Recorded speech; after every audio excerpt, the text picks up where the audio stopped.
Hey, this is Rydo, and we're back to another recording of Hearthstone. Today is Monday, September 2nd. I had computer problems, so it's the first time for me to be streaming. Well, this is the second recording after me getting back to streaming Hearthstone.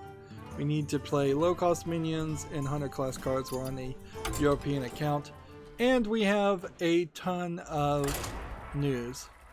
Also, now that I have a 2080 RTX and a 970 GTX in my computer with a new power supply unit, which was the thing that was broken. The power supply unit only turns on its fan when there's a high power draw, and so I'm hearing fans, to say the least. I don't think it's super loud or anything, but it is definitely noticeable that right now, as I'm streaming and recording at the same time. It is also fair, I guess, to say I have control running in the background. Almost certainly, like, I would bet money that by the time I go back to control, the game will crash, because I unplugged the DisplayPort cord and moved the monitors around. I enabled and disabled second monitors, I think. There's all kinds of things I did that changed the video settings. So if it can just handle that and say, okay, we're still good, we're not going to have any kind of problems whatsoever, I would be amazed. I wonder what this does.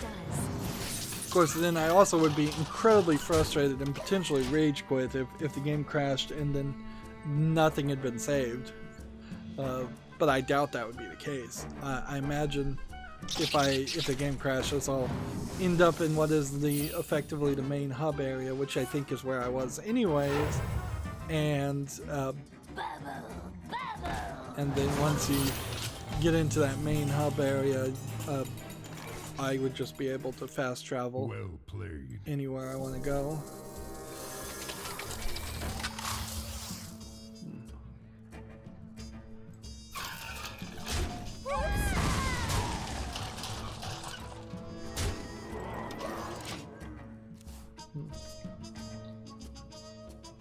So the fact that we haven't been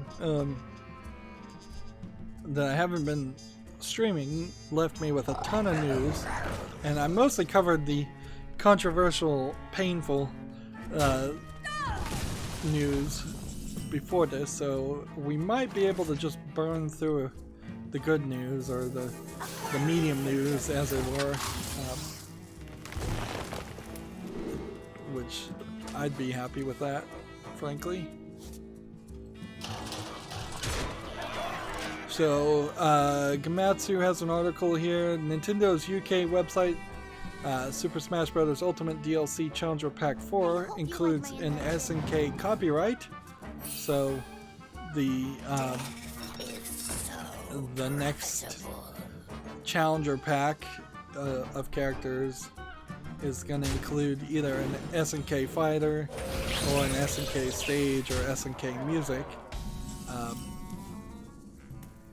Which, okay, yeah, take that for whatever it is.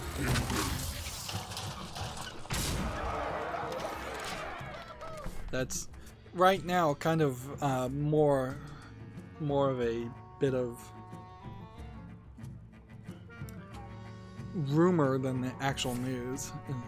It's really not actionable to know that something SNK is involved in the next Smash Bros. Ultimate DLC. Moving on, we have a game on Steam called I Am Data.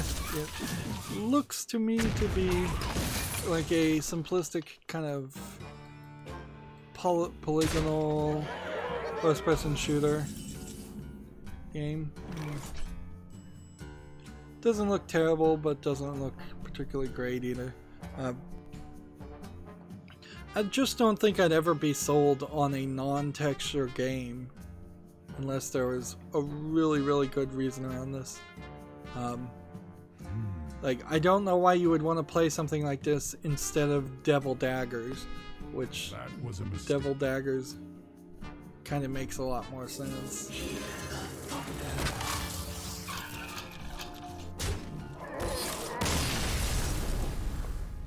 I Am Data is not a very high effort name. It's early access, $2.99, English only. For what it is showing me, it's got a decent polish on it, but it's just not, it just doesn't feel like enough of an effort. And frankly, my standards need to just continuously going up and up and up, because we are running into the case of a lot of things getting put on the fall list that have very little chance or very little reason to actually make it to the wish list.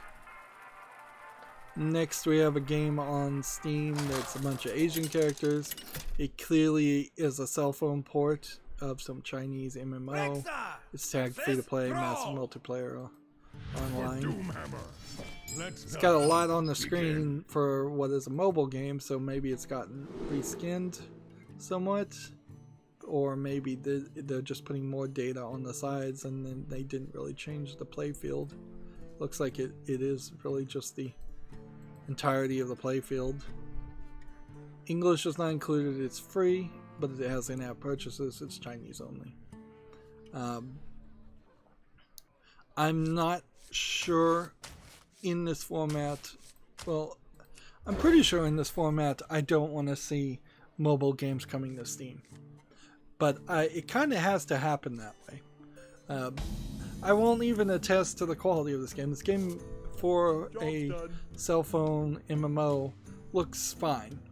But I guess what has to happen is we're going to have a considerable library of cell phone games that are ported to run on Steam show up before Steam decides to make a category or a tag that is just cell phone games. And then at some point they need to make a full category where it's like, these are cell phone ports. You only really would want to play this if you were also playing it on your phone and it had cross save. After that event happened, I'd like to see Steam come out with a Steam client on Android phones at the very least, where you could sideload cell phone games.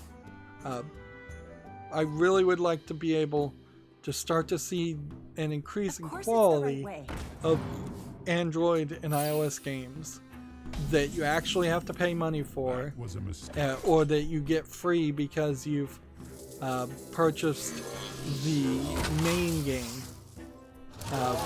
We saw a little bit of this in the Sigils of Elohim game, which was a side advertisement game that had a cell phone version and a PC version. But yeah, I would love if Destiny Child, which is the main, pretty much the last game I'm playing. I'm very, very close to getting rid of Clash Royale, and I've stopped playing Kleptocats 1 and 2 and Adventure Town. So yeah, I'd love to see Destiny Child as a gacha game. I'd love to see that if there was a non-emulator way to run a better looking version of that through Steam. Or I would be fine if there was a completely different game that just connected and had the same theme but did something very differently. Destiny Child in particular would be a little bit of a weird choice there, because what that would do more than anything else is it would bring a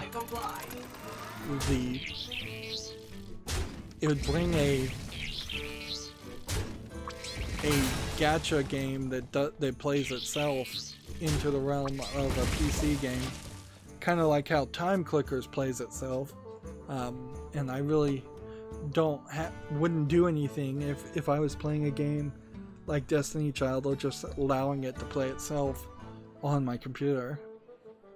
So it's really not a good example of the kind of games that should have a Steam version.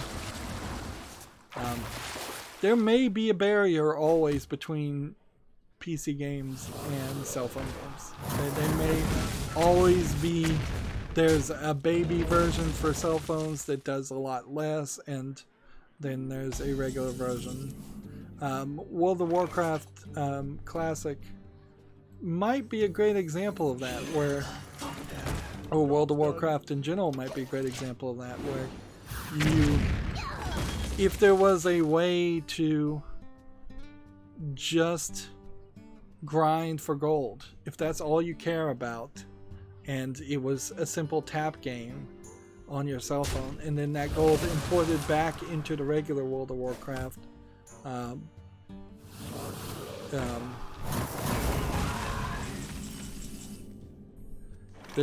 there would be different experiences, but complementary experience. And that's kind of what Nintendo says they're gonna try and do, but I don't think that they've really made any progress with that so far. Let's see. The ScumVM team tweeted out, it's been a while since they've tweeted anything. July 28th and then July 1st before that. They don't tweet very often. It's official, with all the work we've on the restored content in the Blade Runner game. The engine has become the biggest engine in ScumVM, now at 105,000 lines of code, and this is just for a single game. So what this tells you more than anything else is that as the ScumVM engine expands itself to play basically all old DOS games now, and not just ones that were specifically coded to run the ScumVM. Their project scope has just expanded kind of exponentially. So I wonder yeah, what this does. they're going to almost certainly run into more and more projects like this, where they're going to spend a lot more effort to get a lot less results. It's going to be the law of diminishing returns. The Blade Runner game clearly is something that is historically relevant and people would want to play. I think very few people even remember or know that there was a Blade Runner game. But if they get down to trying to get something that's super complicated and doesn't run well with just a DOSBox emulator, if they're trying to get all of that done, I think are going to find themselves in a weird position.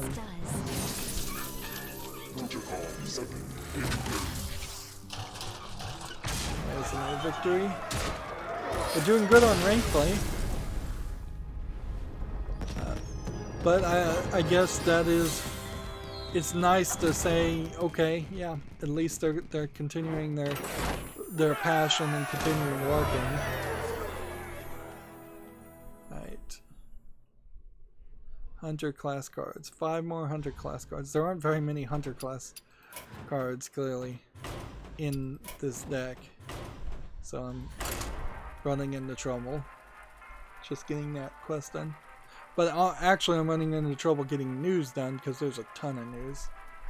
TechRaptor has an article here. Epic will no longer display target dates for Epic Games Store features. The interesting thing about that too is, as I'm playing Control right now, I don't know if they even have achievements. Like wish lists. This Trello list here. Automatic refund, shopping carts, social overhaul. These are all things that are future development. Direct carrier billing, price adjusting bundles. Achievements. Here we go. Achievements are way in the future point. They do have DLC. I did get a useless outfit that barely looks any different for the main character on Control. But you can see that even a basic achievement thing. And what's stupid is I've been playing Control thinking, oh yeah, some of these things I'm doing have to be achievements. And no, there is no achievement, so I'm obviously not getting any of those. Not that it really matters, because if I was playing it on Steam, I really wouldn't care about achievements either, unless they were an easy 100. So that might be the one thing, if I really, really loved Control, the one reason why I'd want to play it again is if I was going to play it on Steam and get the achievements.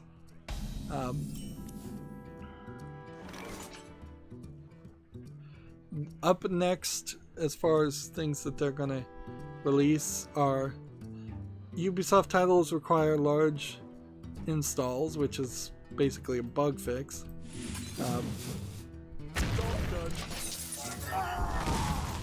Library list view, so you can't even look at your library in the list view. That's coming. Player playing time tracking. The Epic Games overlay checkout. A storefront browse feature, a storefront discovery feature, a storefront trending feature, a price production feature, and mod support for games is what they claim that are the next things that they're going to release. Frankly, it's just more evidence to me, from my biased opinion, that this storefront has not been worked on, and it's been given plenty of time to be worked on. It's hard to deny that the Epic Games Store, which when I reinstalled the icon, at least for the other game that I got free, which was the game made by Chair, Shadow Complex. Yeah, that's the name of it. So yeah, I installed the Epic Games Launcher, as it was called then, when they gave away Shadow Complex close to the day one launch. Then I uninstalled it, and I only reinstalled it because I got a free brand new game. And let me say, if it weren't for the fact that it was a major AAA game that I got for free, if it was just something like Celeste, which they're giving away for free on the Epic Store, I guess it makes some sense, since I'm already invested, to get those free games and build up a second collection of games just in case somehow Steam shuts down. But yeah, I can say they did send emails every time I purchased even a free game, which was a major problem that they had in the past, where free games were purchased and then could not be recovered due to the way things were done. I'm gonna play this. Ooh, I wonder play what this does. Job's done. And then end the turn. I'm just trying to play hunter cards. But yeah, the Epic Store has had like over a year, at least a year, to work on it and make it a real storefront, if that was actually their plan. And clearly it wasn't. But I really don't even have time to go on the rant, so let's move forward. We have a game called Dark Burial here on Steam, which looks a little too pixel graphicsy. Looks like it is a frustration platformer.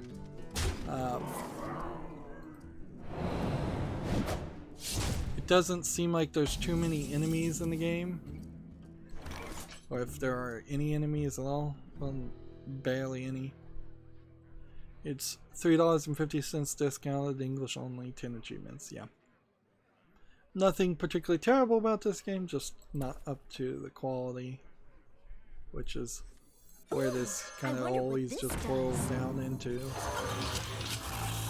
is that there's a lot of these Newgrounds-esque games that are coming on Steam, and either we need quality control or it figures itself out. And I think mostly it figures itself out because most people don't look at every single new game that comes out on Steam.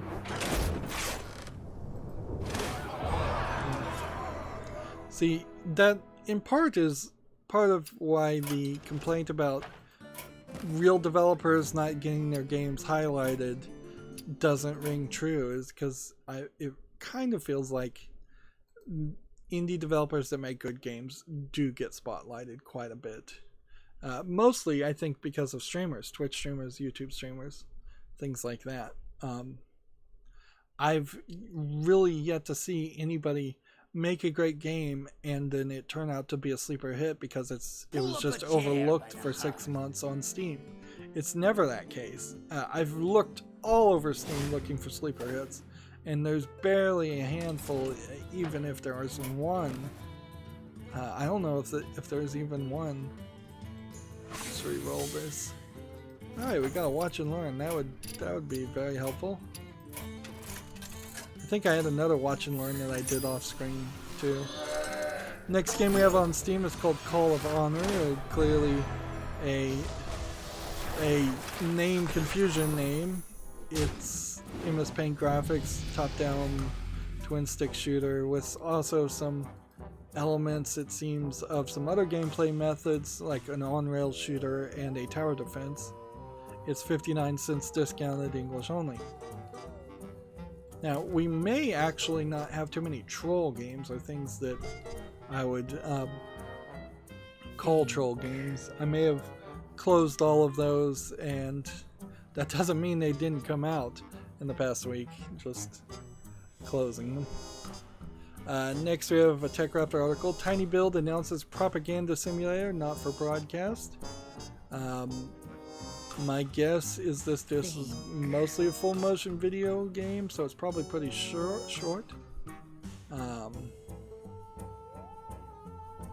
It was at PAX West. PAX West is going on right now, but it's almost done. So here we have and in all fairness, I don't think that a lot of the I don't think a lot of the announcements, if there were really a lot of announcements on that happened in PAX West, really announced anything great. Like when you have Tiny Build putting out here what at best is going to be a niche game, at worst is going to probably be a super short, uninteresting experience. That's one of those trailers, by the way, that probably does not play well at all without the audio playing. I could have the audio playing just into my headphones if I wanted to, it's just that's too much of a hassle. By the way, the newest version of the Great Suspender plugin for Chrome apparently now just constantly bugs you for donations. Fair enough, but it is annoying. Like, there's no button to say, look, I'm never going to give you money. I'm too broke. I don't have the money to spare. I'm sorry. I'll give you a shout out. The Great Suspender for Chrome is a great plugin. Everybody should use it. But that's about all I can do. Smart moves, I concede. Alright, so much for the watch and learn. And these packs, I think we're just leaving all these packs until the next pack opening. Like, if things got nerfed, I didn't even bother to do anything with the nerfs. So, yeah, there's kind of nothing to do with that either. Yeah, I need to burn through information terribly. I'm gonna just play as the Paladin in ranked play. We have a new Jigsaw Puzzle game. It's been a little bit while. Jigsaw Puzzle Pro Edition. It actually looks like this is an effort to give you a lot of jigsaw puzzles, and it isn't just here's a bunch of lewd girl pictures, whether they're anime girls or live action girls. Let's see. 5 difficulties, up to 250 pieces. Every puzzle is unique, different pieces, shapes every time. Saves all puzzles in progress, so you can work on several at the same time. Supports multiple screen sizes. Can you import your own images? If you can import your own images on this might not be a terrible puzzle game. On the other hand, There already are some softwares from like the 90s that did about the same. So unless this has some kind of tablet functionality, I would say no. Still, this doesn't really seem like it's doing anything new or different, and sadly we're kind of in this position where jigsaw puzzle software has been perfected. So paying $3.74 for one on Steam doesn't make a lot of sense when there's better software out there that you could either get free or sail the high seas and get free from some cracked version from the 90s. Yep. In a weird way, a lot of Microsoft software got perfected a decade or two ago, and there's not a lot of reason to change things. That's why it's always so weird when you see something like Office getting changed. And there was nothing really wrong with the way Office worked before. Microsoft Office is what I'm talking about. Moving on, TechRaptor has an article. Microsoft announces the September's games with gold includes Hitman and Hitting. I don't know what Hitting is. Hitman, the complete first season, and the other game is called We Were Here, a co-op puzzle game for Xbox 360. You'll get Earth Defense Force 2025, and then for Xbox 360 you'll get Tekken Tag Tournament. So like, here's a picture of all the games. It'll just quickly show them. Hitman Season 1, a good deal.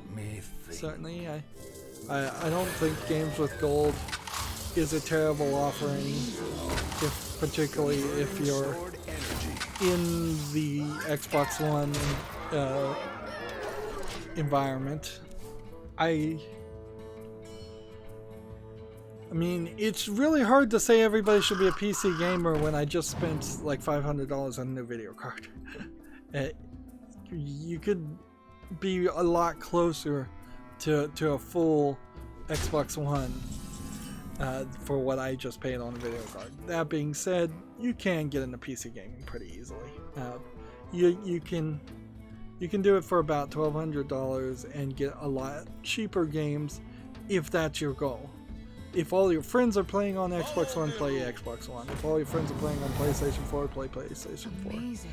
But if your goal is, I've got a lot of nostalgia for playing old games, that there's no better place than playing on Steam for older games, for getting games cheaply. Like, you really aren't going to see a sale for Lego games, for instance, on the Xbox One like you see the sales on Steam. So if you're going for quantity instead of specific brand new events, that's where you would, where Steam and PC makes a lot of sense.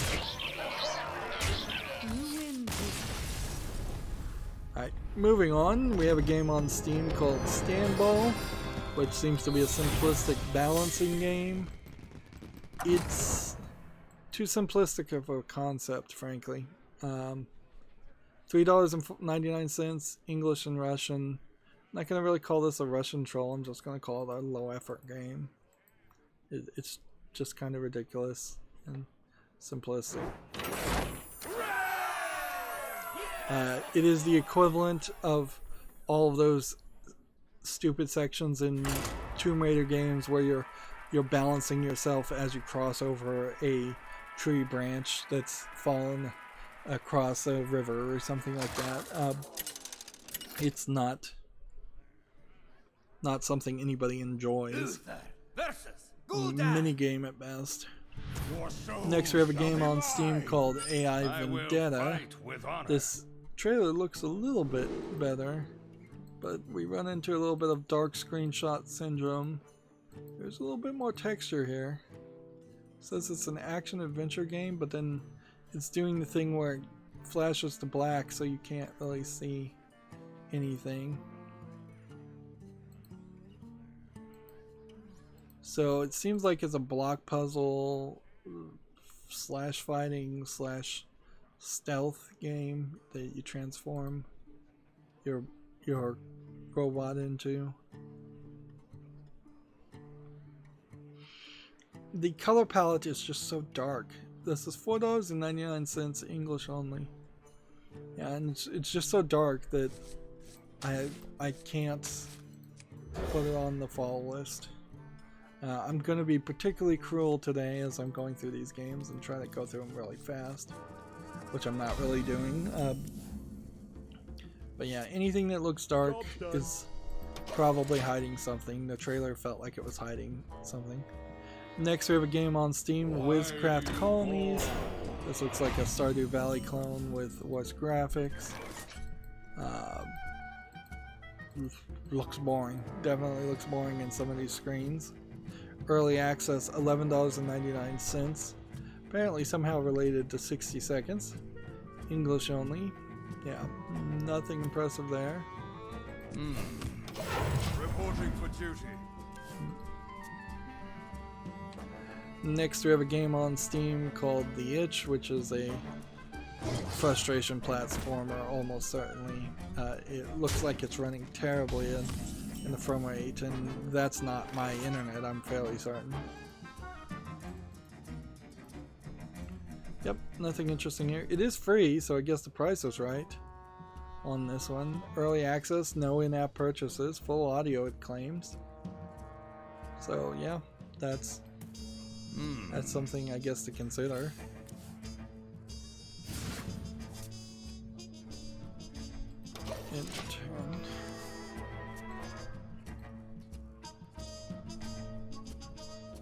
Next we have a game on Steam called 4X Demo Accelerator, which seems to be some kind of trading software from a mobile game. Looks terrible, looks incredibly low effort. Let's see, they want $4.99 English only on this. Yeah, right.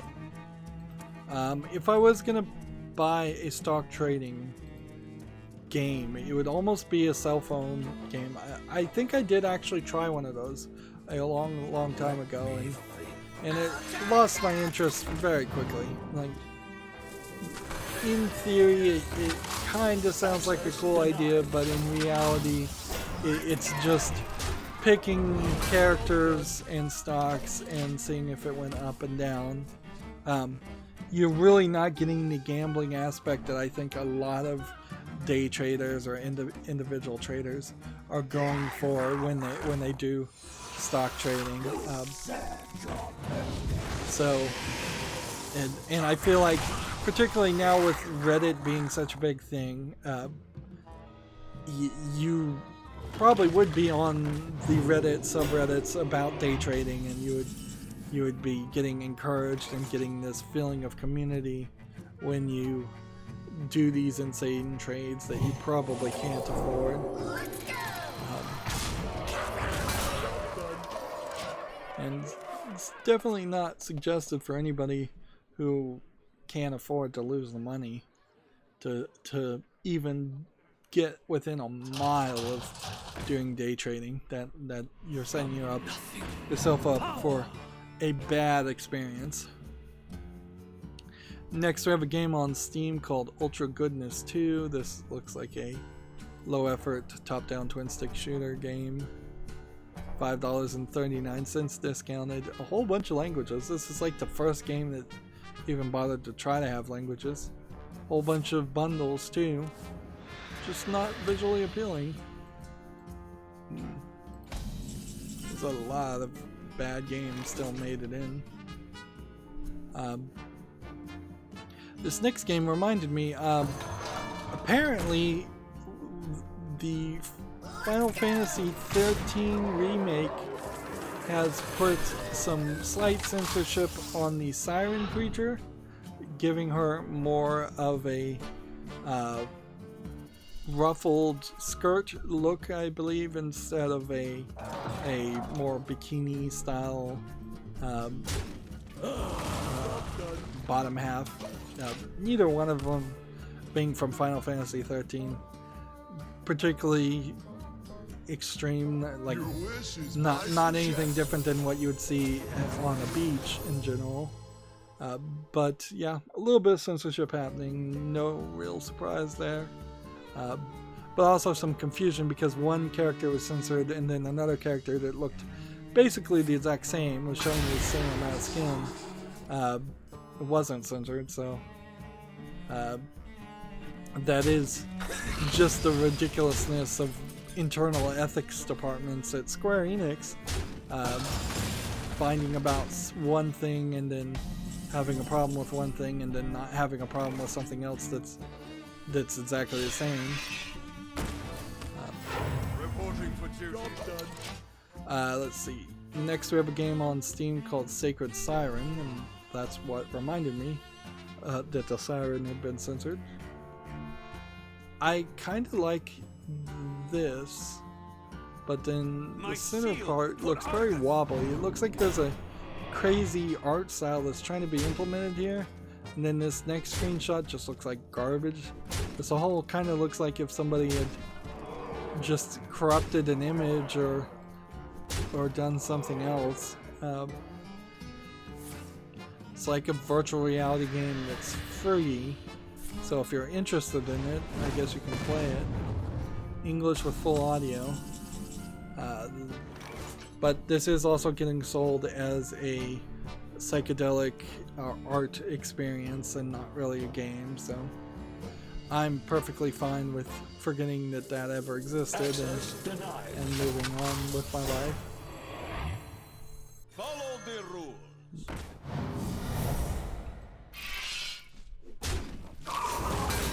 Reporting for Go ahead duty. and hit that. Job done. Well played.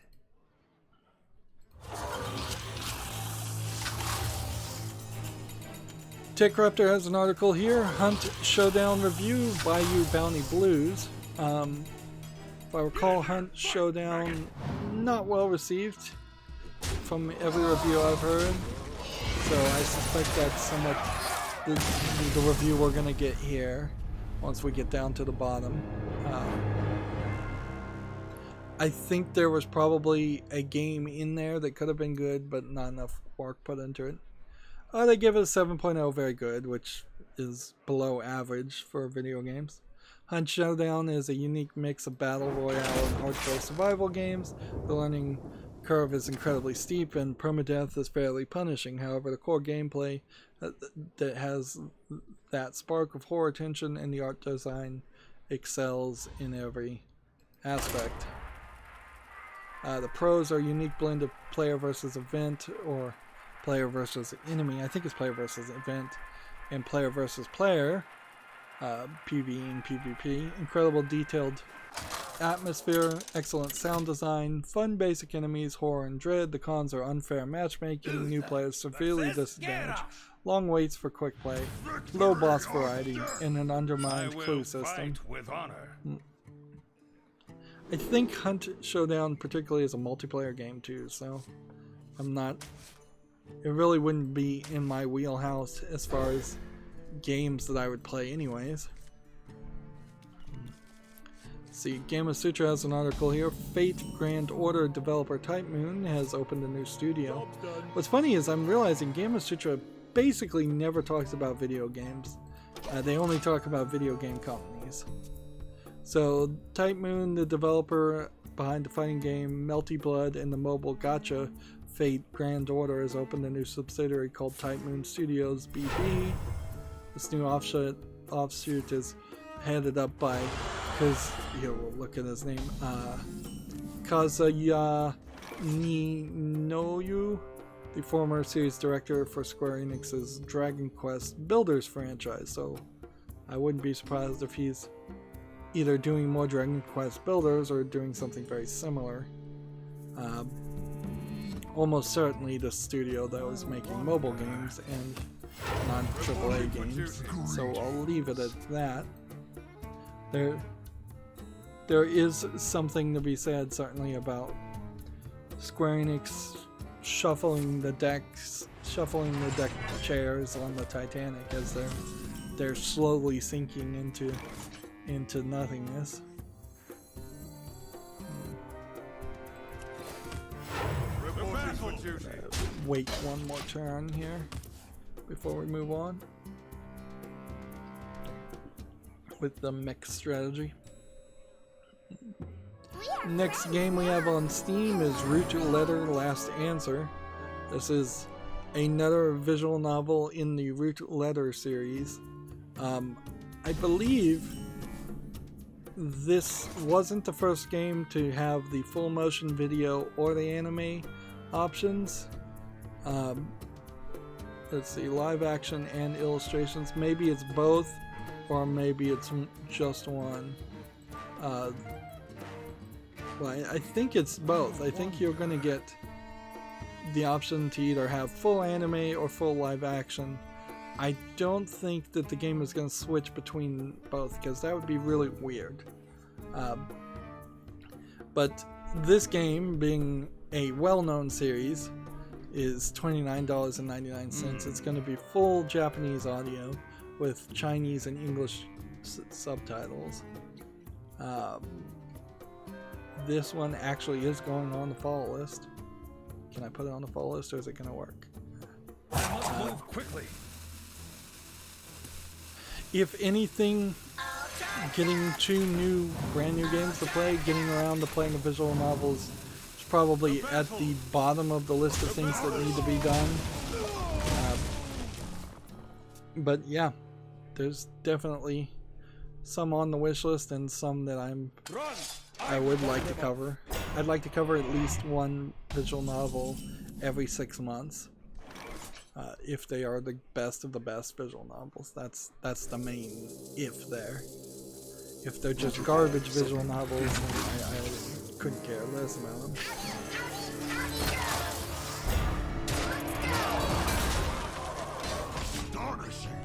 Let's see. Next we have a game on Steam called Mostly Intense Monster Defense, which is probably a tower defense game from the looks of it. Yeah, it's a Plants vs. Zombies tower defense game with the graphics are a little bit pixely, but it's zoomed in, so they really could use more detail. Yeah, I don't see how you beat Plants vs. Zombies with that, because that's really all this is a clone, and you have to kind of remind yourself that Plants vs. Zombies is a tower defense game that's done just a little bit differently. This is $4.49. It's English with full audio. Short game warning with 10 achievements. So $4.50 is probably not worth that price for what is effectively a Plants vs. Zombies clone. Also, we know that there's a new Plants vs. Zombies game in development, so why not just save up your enthusiasm for that new game?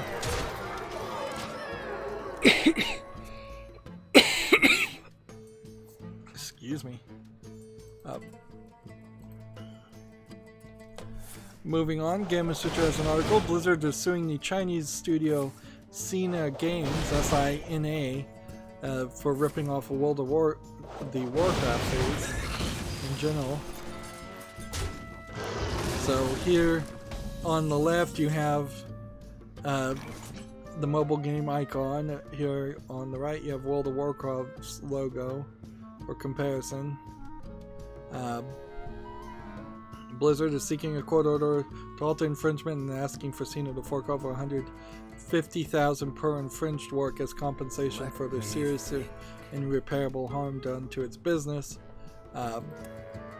This will be an interesting court case because this is almost certainly happening in China, and China will kind of have to be in the mood whether they want to enforce some other country's copyright or not, particularly the United States copyrights. And more than often than not, that the Chinese companies can get away with copyright infringement, or they can disappear in the night as soon as they are caught, which is the other factor that very possibly will happen.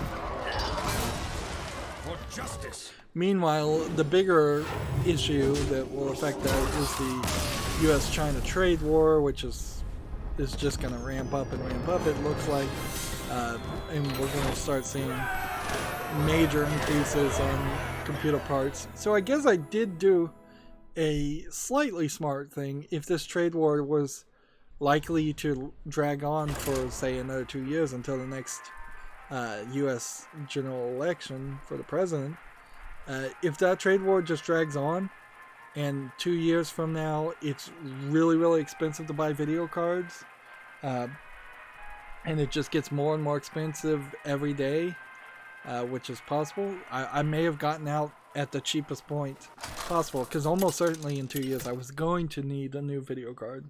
That 970 was barely doing good enough. Although it is interesting to mention that Control's base resolution is only 720p, so even with a 2080 graphics card, they're still only running it according to the GeForce Experience, the way they optimized the game. They said actually only run it at 720p. So the pixels are rendered at 720p and then scaled up to 1080p.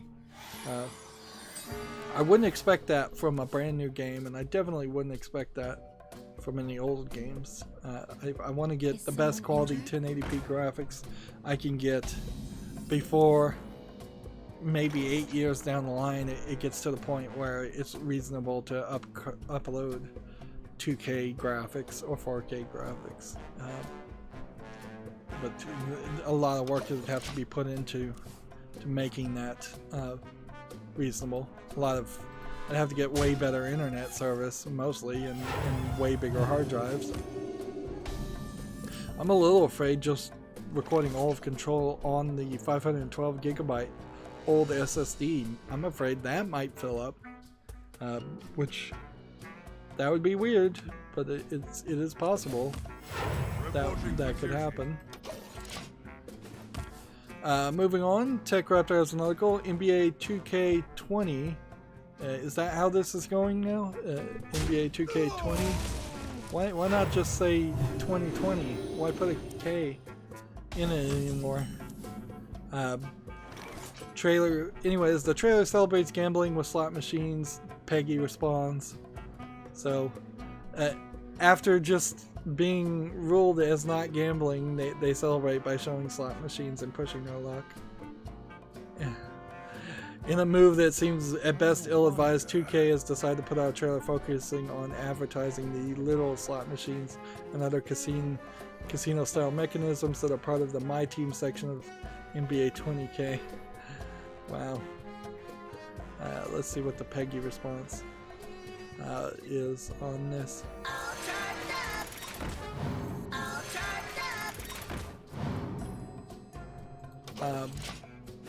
Since that point, European video game rating organization Peggy has responded to a complaint we received about the trailer. Eurogamer confirmed that Peggy did the complaint, and their response to it are legitimate. Peggy states the trailer does not, at this point, trigger their criteria for placing a gambling description on NBA 2K20. The video game gets the gambling content descriptor if it contains moving images that encourages or teaches the use of games of chance that are played or carried out as a traditional means of gambling. Peggy goes on further to explain that they are fully aware of how discomforting these types of systems are in games, especially how they are portrayed in NBA 2K. And then there's another long quote here I'm going to skip. So I don't see how you get around it has moving images that are encouraging slot machine gamblings, unless it literally is not a moving image. And if that's the way to dance around that, that's a really stupid system you've got there. If they can just put a stationary picture of a slot machine and not get marked as including gambling, that would be ridiculous. Let's see. Moving on, Gamma Sutra has an article. Sales revenue is up at CD Projekt Red thanks to the evergreen The Witcher series. So, good for them. I would say bad for CD Projekt Red is in the time of the last stream, I believe they removed or in some way stupidly implemented body choices for your custom character. I think the way it was getting reported is that they removed gender. So you'll just have like a body type maybe that you can make your body type look like a female or male or something in between or something not like that at all. Which for Cyberpunk 2020 actually makes a lot of sense. That would be a good way to do it. It's just kind of, this is an idea that they're adding later in development that they probably should, considering there have been trailers showing the main character as a male, showing them as looking at something very specific, and that main character doesn't seem like he's the main character anymore. It seems like they've made drastic changes, in part possibly to appease a bunch of SJWs, which nobody's happy about them being appeased, or nobody who isn't an SJW is happy about that. The question then would be to pass it down. Will you be able to change Keanu Reeves' character's gender? Will you be able to change the gender of all the other characters? Because it really is just a slippery slope at that point. But then to address that and fix that even more, they've now gotten rid of all third-person perspective camera angles, and they're all going to be first-person perspective, which means you're never going to see your character anyways.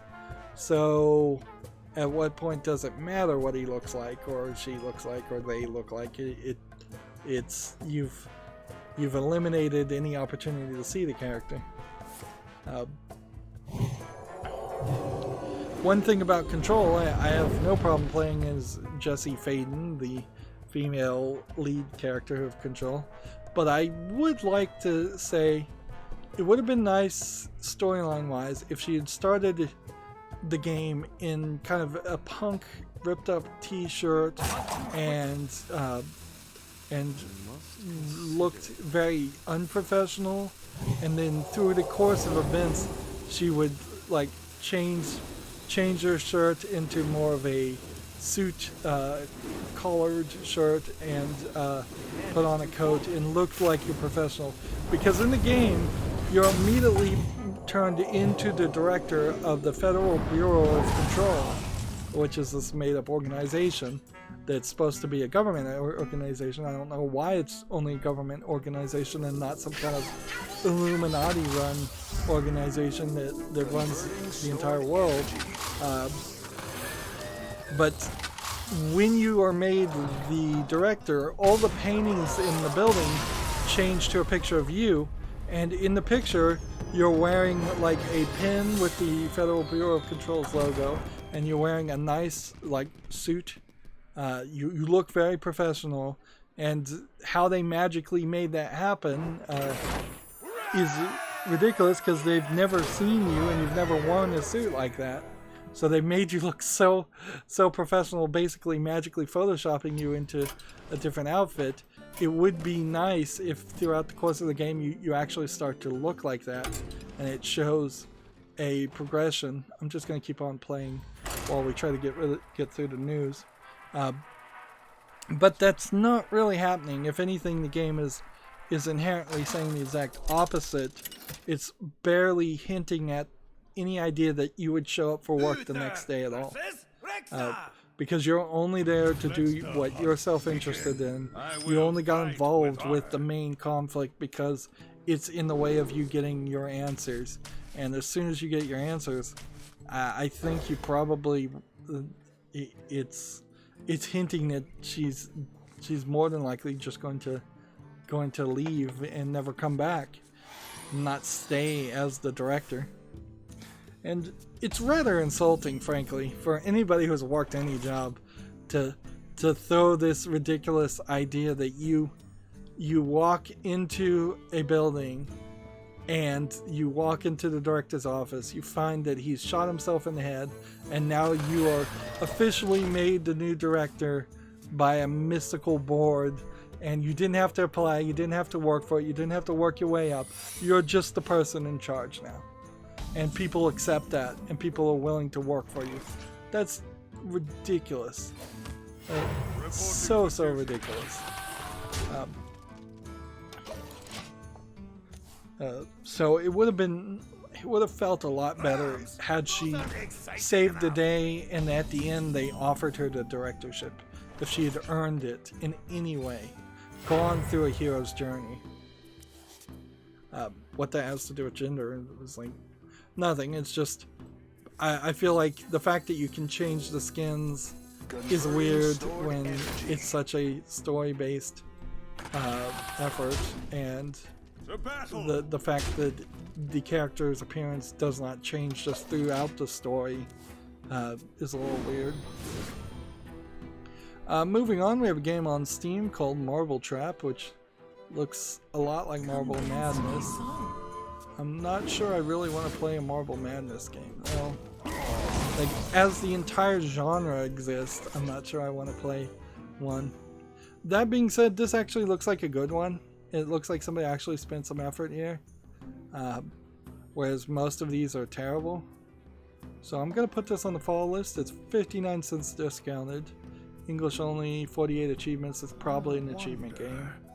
But yeah, if you're going to make a Unity game, this does not look terrible for a simplistic Unity game idea.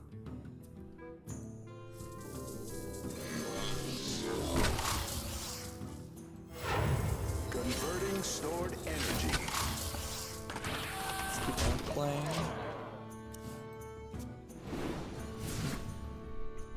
So this is a blast from the past story we have of TechRaptor. Subverse Early Access launch has been cancelled as release plans changes. Now Subverse, if you don't recall, is the particularly niche open world Second Life sex game that was kickstarted, that then got in a fight with a YouTuber who was somewhat well known for them using the copyright of Subverse, and they basically told him to sue him, and I guess that lawsuit is still going on. There was a lot of people from the Subverse community in particular that felt like this was an unfair lawsuit, and I feel like they specifically phrased it, Subverse, the way they announced things, phrased it like they were getting sued out of the blue, when by all accounts it seems like they specifically refused to talk to them and make even a small adjustment. Basically all they needed to do is say Subverse game instead of just Subverse in the United States, and this might not even be a lawsuit. This might be a challenge to a trademark or a challenge to a copyright claim.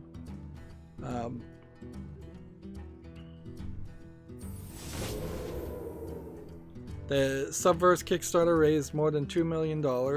Your magic shall not. And they were going to launch the game in early access, but it's not going to anymore. It's also number 13 on the most wishlisted games, so there's definitely a rabid fan base behind Subverse.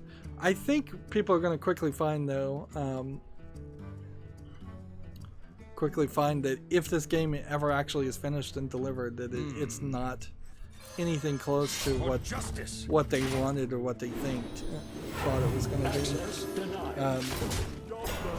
be. The problem here is you're trying to make a game that is a appealing fantasy simulator for everybody, when in reality it's almost certainly not going to be that.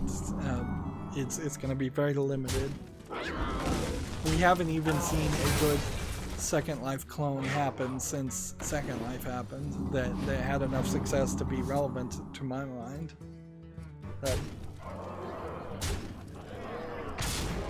And yeah, Kickstarter, it's basically Kickstarter news in a nutshell though, that things get delayed, things don't ever get delivered. That's how it always goes. Follow the rules. For justice.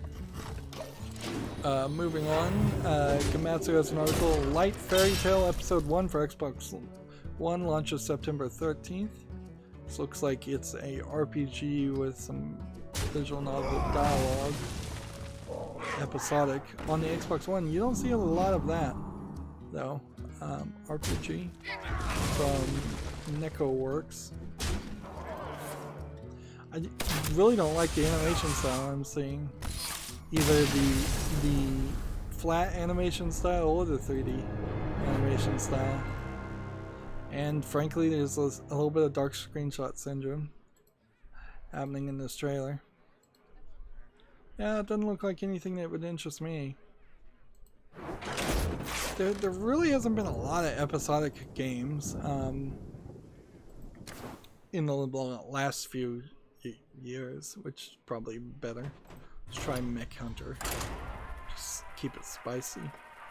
Gamatsu has an article, Persona 5 Royale adds Persona Fafnir. Seems like Persona 5 Royale, at this point I understand what it is. It's coming out for the PS4 only, and it's a kind of remaster of Persona 5, I think, with just more events and more story, but mostly Let the hunt mostly the same thing. Mostly the same game, I think. That's my guess. Being a PlayStation exclusive, I guess I don't really have to really worry about it too. Also, I wouldn't be able to stream the Persona series because they don't allow streaming all the way through the game, so I would never play it anyways. It's a shame though. But I'll play Danganronpa instead, and they're basically similar enough that it doesn't matter. Never get around to that. TechRaptor has an article here. Star Citizen Squadron 42 has been delayed as its staggered development is announced. So yet another delay. This really isn't the time to be announcing delays, but I imagine you have to do it because you know your game is not coming out by the end of the year. So the Star Citizen single player campaign Squadron 42 is going to be pushed back by 12 weeks. Let's see. 12 weeks doesn't sound like a lot of a delay. I wouldn't be surprised if it gets delayed again. There's been some other news, I think, about Star Citizen. Just questioning about, will it ever actually come out of early access, or are people really getting their money's worth because people have bought a lot of early access ships and things, I believe, in Star Citizen, unless I'm thinking of a different game completely. Star Citizen in particular is one of those games that needs to just come out already and move on to working on the sequel instead of adding more content. I'd say the same is probably true for No Man's Sky, where I think No Man's Sky would probably be better if they just gave up on version 1 and started working on No Man's Sky 2. Although I don't know who would actually buy No Man's Sky 2. Probably should just work on a different game by a different name. Moving on, TechRaptor has an article, Handmade Breath of the Wild map shows off Game of Thrones style. This looks like this is a art piece that was made by somebody in the real world, which is cool and all, but not really actionable information. It's like it's always nice to see somebody show off their abilities in crafting things and their abilities in showing things, but yeah, this does not actually connect to a video game in any way. It's just something fancy. Yep. And frankly, I just don't have time for these fancy side projects anymore. Let's see.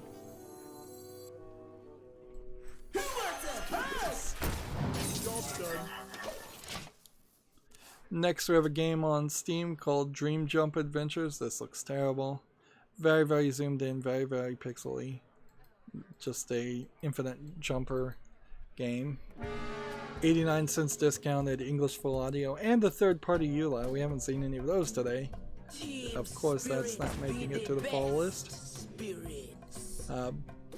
Mummy needs 5 more. TechRaptor has an article here. Valve's EU antitrust charges on geo-blocking are being fought as 5 publishers settle.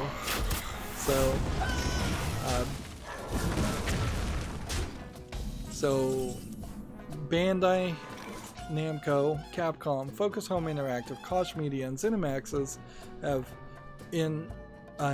elected to settle the charges of antitrust against the EU, where Valve is fighting it.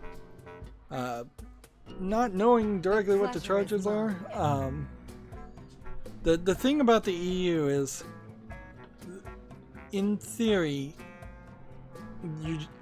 an EU citizen should be able to buy anything online at the same price as any other EU citizen. Now, the concept of an EU citizen itself is weird and questionable, because are you and why are you a citizen of the European Union instead of being a citizen of whatever country, whether you're a German citizen or a British UK citizen or a French citizen? Like, why are you getting these rights and these things from this unelected organization, for lack of a better term? And the EU in general has been awkward in how they implement some of their rules and how they act.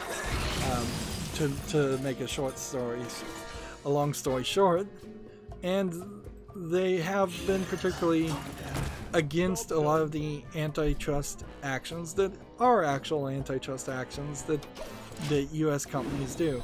Because let's face it, as much as I could try to dirty up the EU and say it's all the EU's fault, this is totally Valve's fault. Like, in the United States, because of crony capitalism and corruption and just ridiculous laws protecting them, you're allowed to do a lot of things, or get away with doing a lot of things, to even break laws that you probably shouldn't be allowed to do. I agree with the idea that every citizen of the world should be allowed to purchase a video game on Valve at the same price. But that means then the price will be the least cheapest around the world. There will never be sales in South Africa for a few South African pennies, because that's what that environment could actually afford to buy. The game will always be $60, $100 everywhere, and that means you would lose out on sales. But that's what competition is supposed to be, is we should go into a global market on Valve and say, look, there's a lot of people that won't buy the game at this price point. You need to put it on sale if you want to get those sales. Otherwise, they're just going to resort to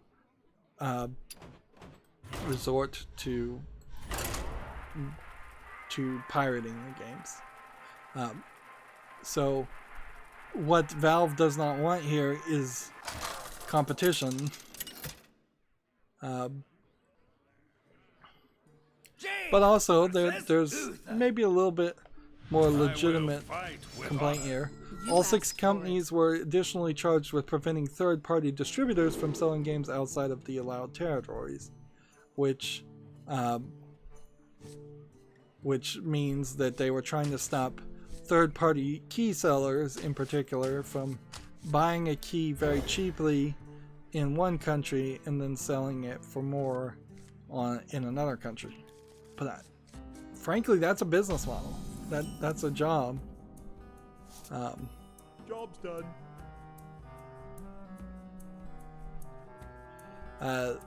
What's interesting here is the way the EU goes about this. If they admit wrongdoing, they'll get a 10% reduction in fines. So if you're complicit in saying you did something wrong, and even if you don't believe you did something wrong, you'll get treated better. Which that would never fly in the United States. That is totally unethical to say, either admit guilt now or we'll execute you, but if you admit guilt, we'll only have you flogged. That's effectively what a good equivalent to that is.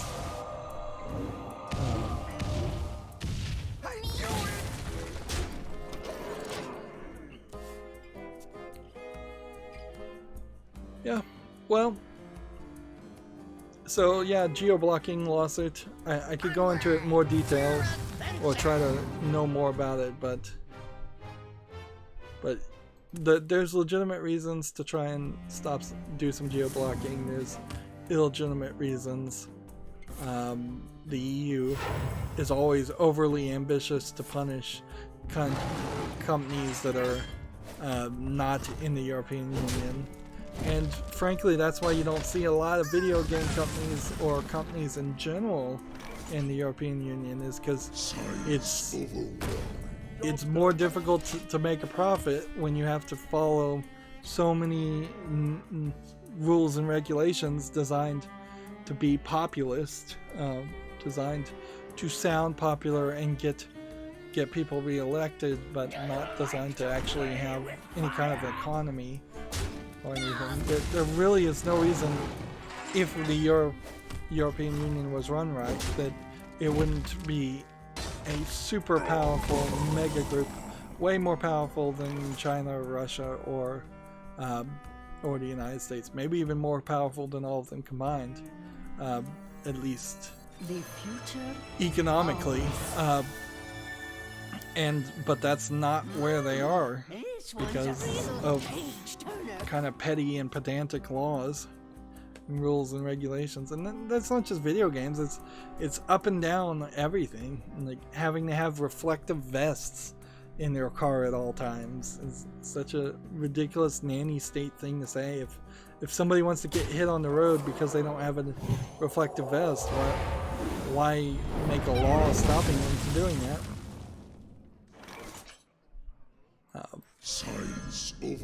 Yeah, inherently, from a United States perspective, it's pretty clear the European Union and a lot of Europeans in general don't concern themselves about personal freedom and freedom enough to get the ball rolling on having good government democracies happening.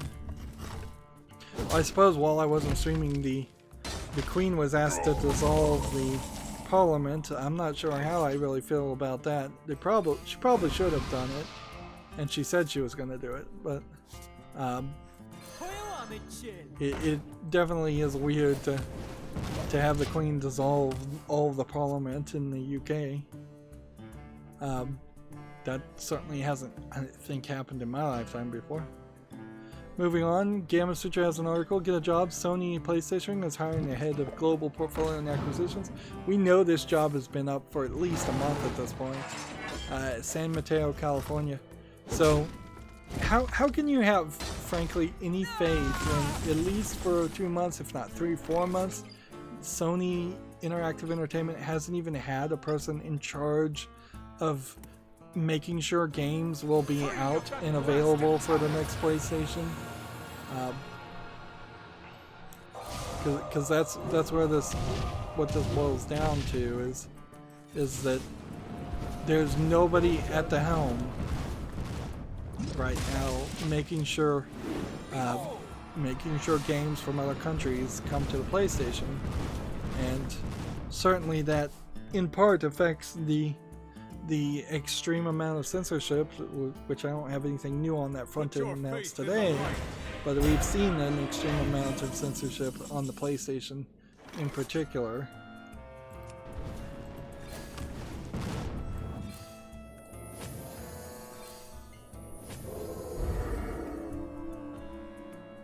Hurting myself did nothing. That was a dumb move. I thought this was a different character. Moving on, Gamatsu has an article. For the Switch, the visual novel Alter Ego S has been announced. An adventure game due out in the spring of 2020 in Japan. I don't know if there's another Alter Ego game. It shares the same world as the smartphone game Alter Ego, which has been downloaded more than 500,000 times. As a visual novel, though, I think when you start dropping down to black and white, you've probably screwed up. Yeah. Since you're already dropping down to still images, lowering the quality one more time is an insane thought. So I find that particularly unappealing. So I guess we hit that, and then I guess we can hit that, and that, Crystal clear. No problem. and then just go ahead and hit that for freedom. Moving on, Gamma Sutra has an article. Google has open sources real-time hand and finger tracking technology, which that's really what VR needed, frankly. So if this becomes the de facto standard and every camera can just be installed in every VR headset, that would be great. Of course, you probably would need at least 3 cameras around and some supplemental service system to make sure your hand is not obstructed from the camera. Yeah, I'm trying to think here. Would there be a case? I guess if you were wearing a particularly puffy or frilly shirt or something like that, if you happen to have a large amount of cleavage, you could possibly obstruct your hand, but I think in most scenarios, if you're reaching even slightly ahead of yourself and looking down at where your hands would be, you'd be looking at your hands at that point, and so that probably would work. Crystal clear.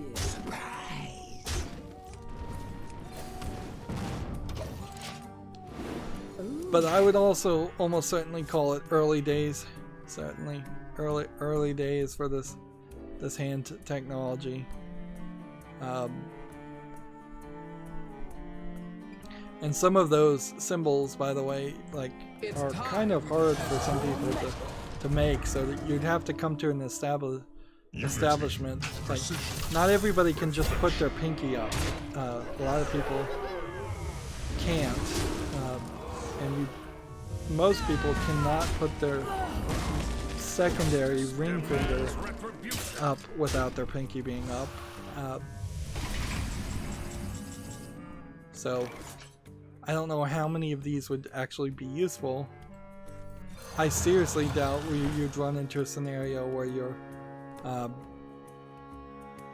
you're going like pew pew pew like a gun, a finger gun, and shooting that way. So I imagine, at least for the first generation of hand scanning technology, you probably would have it as a minigame lockpicking element, not as the main element of interaction. You still probably would have a controller in your hand, or maybe a controller in one hand and just a free hand in the other, or you would have like a plastic gun that you always use as just something that you can hold and feels tactically right. Yeah, and I would be rather happy with that if you could hook up a fake toy gun to a VR headset or just a regular game, and you could track where the gun was pointing via cameras, and you could pull the trigger and you could get feedback, and it would feel more realistic. I'm sure there would be complaints about that turning into a murder simulator at some point, but yeah, I think you would want that force feedback. I'll try Priest, so we try to go through all this. Next we have a game on Steam called Slave Blade. It looks like a Dark Souls inspired game. That being said, it doesn't look terrible. It looks like a real effort, repolish here. So it's early access, it's $14.99, English full audio. This deserves the follow list, even though so many others have not. And it has a giant octopus in it, or squid. Next we have a game on Steam called Only One Burn, which looks like a modern version of Copter? Yeah, that's the name of the game. Or maybe just every landing procedure in Kerbal Space Program ever. Frankly, trying to land with only one burn is close to impossible. Anyways, I don't think I'm going to be playing Kerbal Space Program 2, and I definitely don't think I want to play something that just takes an element of that and makes it even worse, probably. This is $4.49 discounted, English with full audio. Yeah, that's just not what I'm looking for. I'm gonna have to decide whether I want to use my second video card if it's gonna make this much noise. Next we have a game on Steam called Devader, which looks like a top-down twin-stick shooter game. It looks a little bit better visually polished than a lot of games, but it still is just that same gameplay mechanic that I don't like. $13.49 is probably way too expensive, even discounted. Full English and a bunch of other language support. Let's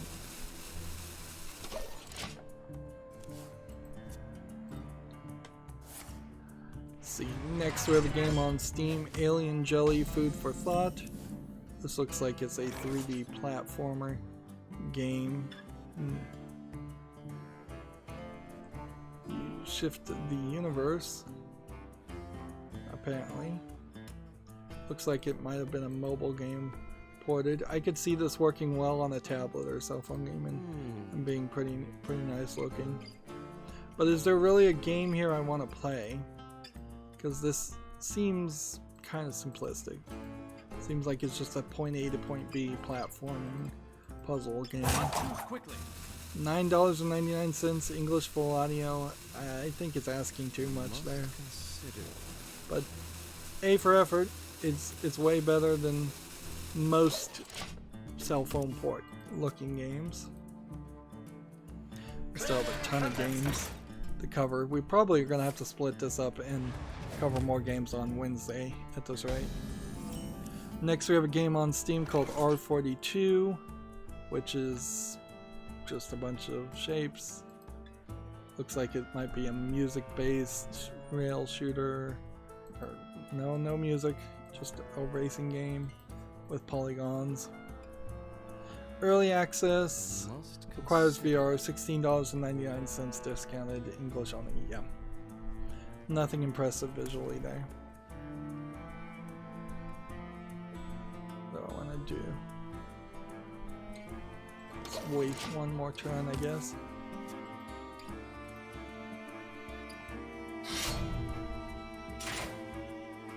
Let's see. Game of Citra has an article. Lucky's Tale developer Playful has secured $23 million to create viewer-friendly games.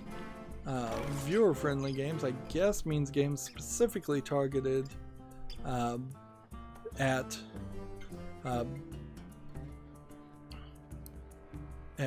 streamers. Interesting. I wonder. Video games are becoming a spectator sport, as a quote here. I'd like to do some research and figure out where Playful is. It says they're a Texas-based studio. I'd like to wonder if how close they are to the other video game studios in Texas. Because frankly, there's a lot of Texas that doesn't have any video game development companies and wouldn't have any video game development companies because it's underpopulated areas, or frankly undereducated areas. Same is true for the rest of the United States. There's entire states where it'd be rather ridiculous to try to have a video game company without having a really good reason.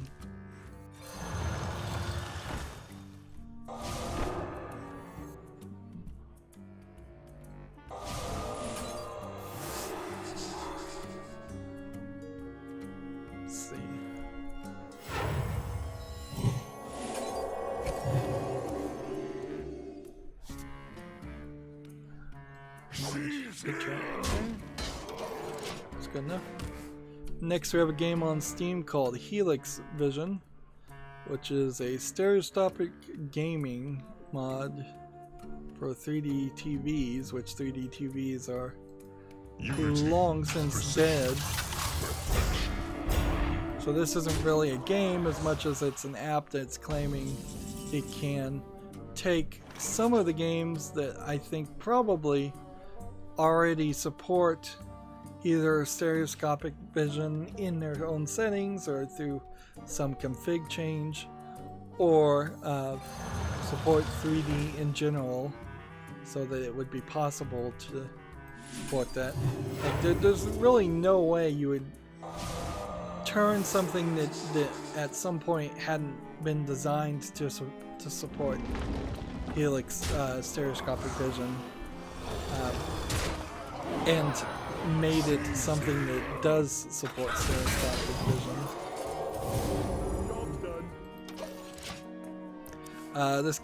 This app is early access. It's discounted to $4.49. It's English and German. Yeah, not something that really needs to get any coverage though. If your game doesn't support it internally, then I wouldn't bother with stereoscopic vision. I wouldn't bother with stereoscopic vision anyways. I had a headset that was supposed to do that about 15 years ago, maybe even 20, and boy did it not work with an ATI all-in-wonder card, and it did not do anything as far as I could tell. It was such a scam. Let's see. Next we have a game on Steam called Agros, which looks like a Stardew Valley simulator, but a very low effort one at that. Yeah, even the screenshots, from screenshot to screenshot, are boring. It's 59 cents discounted. Yep, that's not making it to the follow list. Sounds a friend. And make a copy.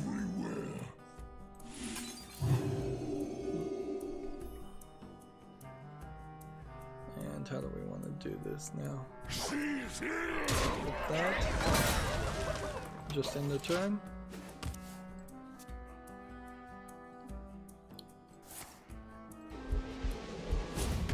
Yeah, I don't think we've even covered any of the games that were left over the last week. Next game we have on Steam is called Boardwalk Carnival Games. You can see it's a Boardwalk Carnival game park simulator.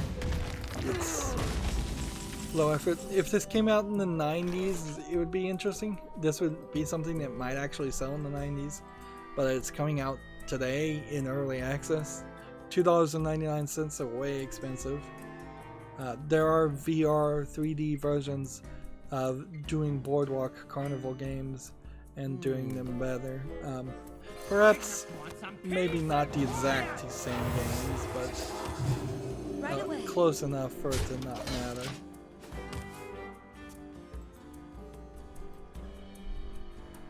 Let's see. Next we have a game on Steam called Protein for Muscle, which feels like it's a low effort name to say the least. It looks like a actual horror game. Unfortunately, what that comes down to is it's just a good asset flip game. I swear some of these reflections here look better than some of the reflections I've seen in Control using RTX technology. So this looks like this is a troll game where you're finding proteins and picking them up and then running away from monsters. $1.99, English only. That's a weird troll. That's definitely a weird troll.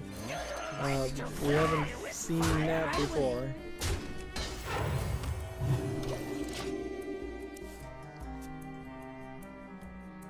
Let's see. Next, we have a game on Steam called Deep Race Battle, which looks like a racing game. It's got some positive reviews, and it's got some gun battle apparently on top of the cars. There's enough reviews here to make me put it on the follow list. It's positive enough, and I think I want to check it out further. So this is $1.19 discounted, English full audio, 14 achievements. It's probably only got like 14 races in it, but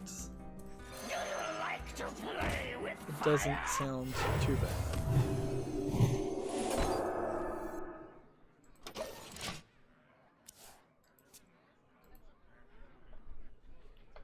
Let's see. Gamatsu has an article here. Code Vein for the PC, PS4, and Xbox One details the spa and the Prometheus blood code.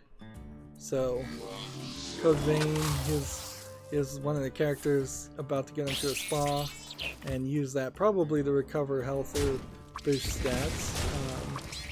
It's an outdoor spa type thing. Very Japanese. This game, which is the spiritual successor to Bloodborne, very, very Japanese in what it's doing. You can see that they're using towels in the spa, which means that they're mostly censoring themselves before anybody else even censors them, which, fine, fair enough. Code Vein's main gameplay mechanic is going out of the main area where the spa is and fighting monsters. It's coming out September 27th, so it's a little surprising how little advertisement has come out now. Like, every day, this being September 1st, I believe today is September 1st, maybe the 2nd. The fact that it's not going to get more promotion maybe means they know it's not going to sell as well into the West. There's already been several SJW backlashes against it mostly just because it's an anime looking game, and mainstream video game journalists in the West don't like games that look like anime games. If the 27th comes around and your favorite video game journalist does not mention Code Vein or hasn't mentioned Code Vein by this point, you kind of know that they've got a bias, an anti-Japanese bias, and anti-anime looking game bias. I suspect that we'll see a divide. You'll have fans of those types of games and fans of Bloodborne, mostly on the like side, and then everybody else will probably be on the ignore side. I am not getting any victories. Oops, clicking the wrong button. Let's see. TechRaptor has an article, Children of Morta review an appealing action game. So, I've never heard of this. Children of Morta. It looks fine. It actually looks like a game. It looks a lot like what Torchlight could have been if it was made more recently. The light shall bring victory. For Doomhammer. Let's see.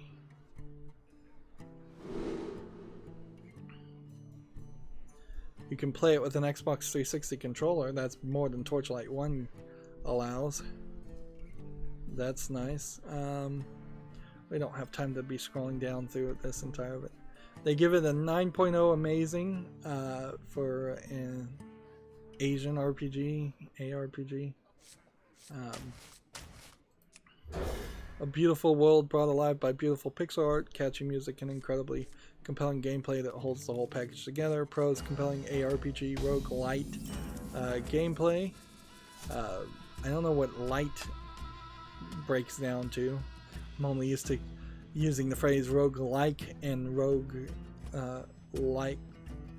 I guess light. Oh yeah. Roguelike and roguelite. Yeah, I know what light is. Come to think of it. Man, I'm out of practice. Other pros are items add variety to every run, a wonderful written story, beautiful pixel art. Cons are some characters feel weak at first. Grinding may be needed for upgrades. Only 2 players in co-op. Someone injured? So I'm gonna make a point to find this game, Children of Morta, and make sure it's on the follow list.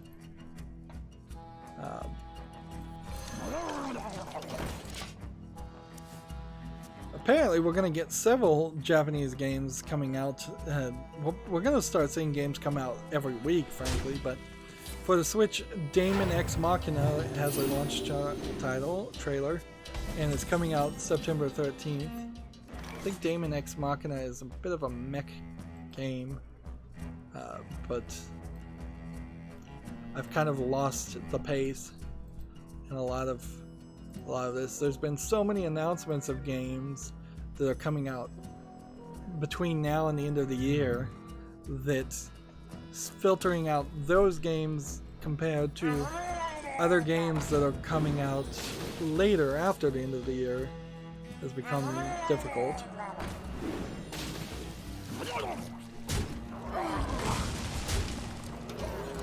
Yeah, at this point it sounds like to me I have one of my ears open to the air instead of listening through the headphones. It sounds like to me it's maybe a little bit more of a high frequency hum from my computer than a actual loud hum. Like I suppose if I purchased a sound measuring device, I could know the exact decibel level, but that's not really that important. Actually, there's probably an app that would do that on a phone. But I definitely am going to have to ask myself, do I want to play games, particularly Hearthstone? Hearthstone should not be making the fans spin up this much. But again, I do have Control right now, so having Hearthstone and Control run at the same time might be the problem. That was a terrible decision. Moving on, we have a game on Steam called Solitaire Jack Frost Winter. It's another solitaire game. Getting it in early for Christmas time, probably a smart move. So often we see it's December, possibly past December 25th, and Christmas games are coming out. This is $2.99, but you can see it's a big collection, so it's not really something you'd want to buy. I'm definitely not interested in purchasing any more solitaire games. Play this, and then that way it can heal those. Let's see. Next, we have a game on Steam called Hover Tank Arena, which by the name doesn't sound particularly good, but by the graphics, even if this is a little bit asset flippy, it looks like somebody's actually trying to make a game. So I think I could be exceedingly generous. $9.99, English with full audio. I'll put this on the follow list, see if it comes out of early access, see if it can turn into this hover tank style mech fighting game. Probably won't. Almost certainly by the time I do a cleanup, I'll say, nah, that's not really worth it.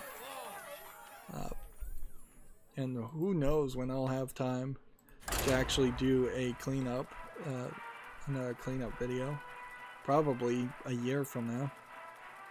Next, we have a game on Steam called Bouncing Hero. Clearly, this is from a mobile game that's been ported very badly, just black bars on both sides. It seems like your character is always bouncing, which would just be super annoying. And it seems like the game is designed to be played where you're always bouncing, but even the levels themselves don't fit into the size of the screen. And what would be interesting is I have the S9 Galaxy phone that's particularly tall, so playing a game like this would potentially stretch it out even more if I was to play that on the cell phone. $3.34 discounted, English, Japanese, Korean. I'm unimpressed by this. And they put some background here, but it doesn't even blend in well with the blackness of the actual game play field.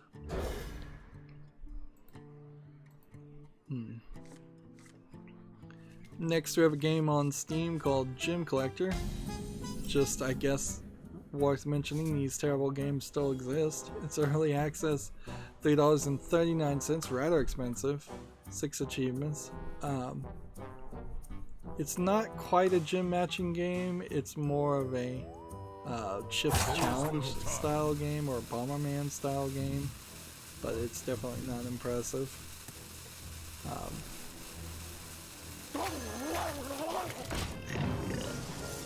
I know I went through a lot of these games and removed a bunch of them, but I don't think I've even hit the point where I started filtering games. That's the only explanation I can have for a game that bad being considered.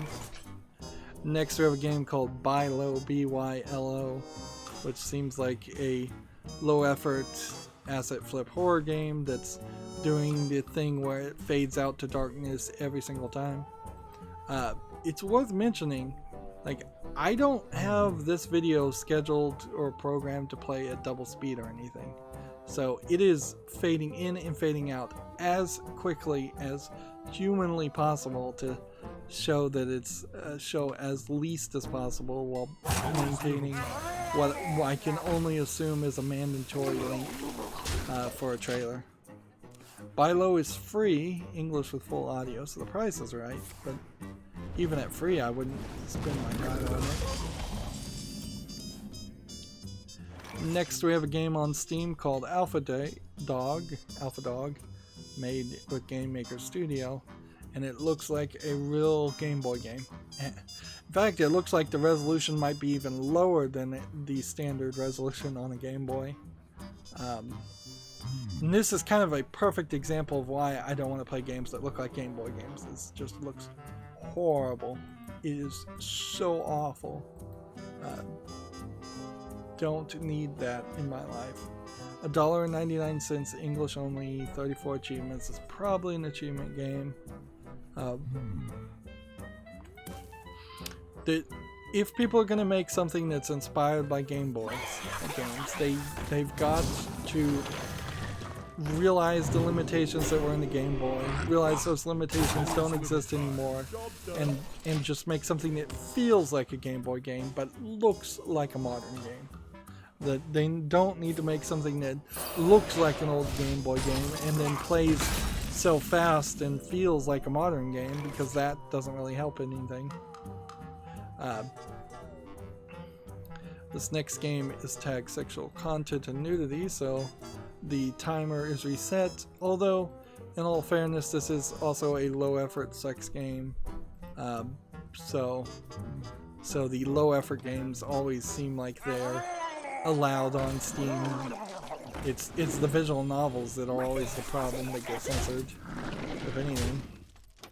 So we have Hentai Hell, which is a low effort asset flip first person shooter platformer, kind of like Quake, where you're shooting these anime demon girls. It seems like there's only one model and they seem to be relatively large, but then they also seem to die in one shot, so that doesn't seem like that does anything to make it interesting. It's early access, it's 59 cents discounted, it has a bunch of language supports and 11 achievements. Yeah, not something worth purchasing and supporting by far. If you want good quality adult games don't support these terrible adult games. I would argue Steam should take that same advice too. These kind of things are just so low effort that some level of curation I think has to be done. Let's see. Next we have a game on Steam called Savage the Shard of Gosen, and if I'm either this game is in no way related to the other game that looked a lot like this, or this is the same developer. I think this is a different developer because this actually looks like a game with just a silly trailer in front of it. I don't know if this is really a game worth playing, but it's got some positive reviews. Yeah, this is the first game from this developer. So yeah, it's got a silly trailer that's not representative of what the game looks like at the beginning. But there might be something here, so I'll put it on the follow list. A Conan the Barbarian-esque clone is not a terrible thought.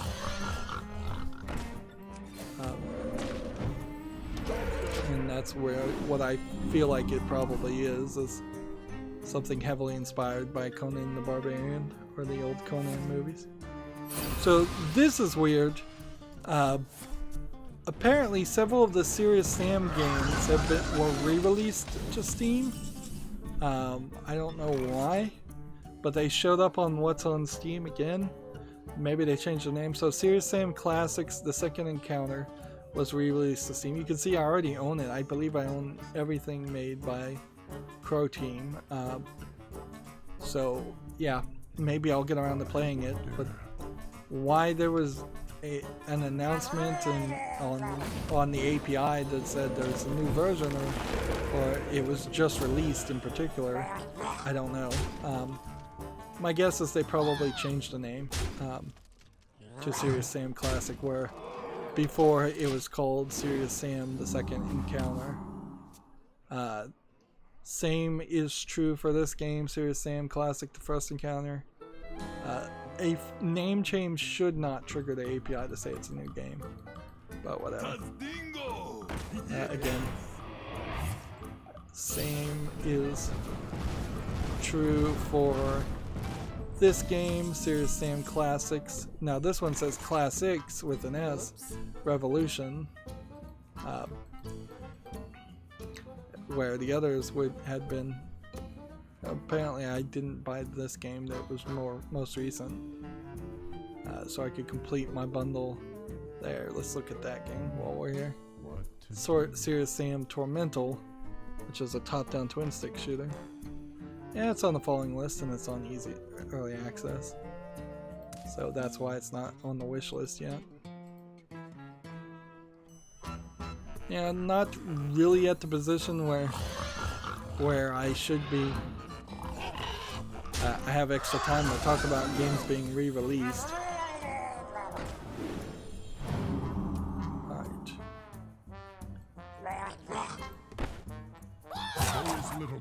That. And hit that. And then hit that. Next we have a game on Steam called Timmy's Cooking Show, which looks like it's a full motion video game of someone recording themselves cooking, and I won't deny it, this very possibly is a troll game. Well played. But there might be an interesting funny sequence of events here where you're controlling and telling this guy how to cook. Like, maybe not. Like, this feels like somebody may have thought of something. Hey, I can make a game, but I can't do any of the animations, so let's just have a camera in front of me and do a cooking show. $1.94 discounted. It's bundled with unsubscribed, which is bundled with the I'm not good at naming things, but it's a bundle. So let's look at this developer and see what else he's made. You have a neutral game, positive, positive. But I feel like, yeah, this is Dab Woman. This is the same developer of the Dab Man series. I have no interest in his troll developments on Steam. He clearly has a following. I will not. I will grant him that his troll games, his joke games, seem to have a following, probably of streamers, but it's not good enough for my interest. Next, we have a game on Steam called Re-Legend, which we can see is mixed. Looks very much anime-esque as far as a Stardew Valley type game. Looks like it would be really fun. Unfortunately, as we're looking here, it's at mixed results, so there's something wrong with this game. It's early access, it's $17.98. It's English only. Let's see what the negative one. Let's see. The game has the worst inventory and crafting system. You have to drag and drop each item to get it to your storage or take it out. The storage doesn't connect. The controls are a bit wonky.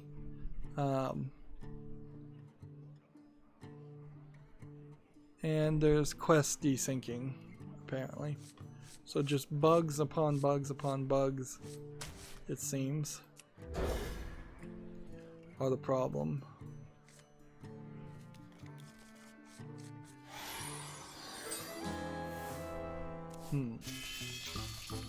So that puts me in a weird position. Do I want to keep Re-Legend on the follow list from 505 Games as the publisher? Or do I want to just say, well, it's already mixed now in early access, it's probably not going to get any better? That's a little harsh, frankly. 505 Games recently released Bloodstained Ritual of the Night, so they do have some credibility behind them. So I'm going to put this on the follow list, but if it doesn't get better by the time it comes out of early access, Re-Legend right now does not look like something that's worth people's time, despite the fact that it has an interesting opening anime cutscene as its trailer.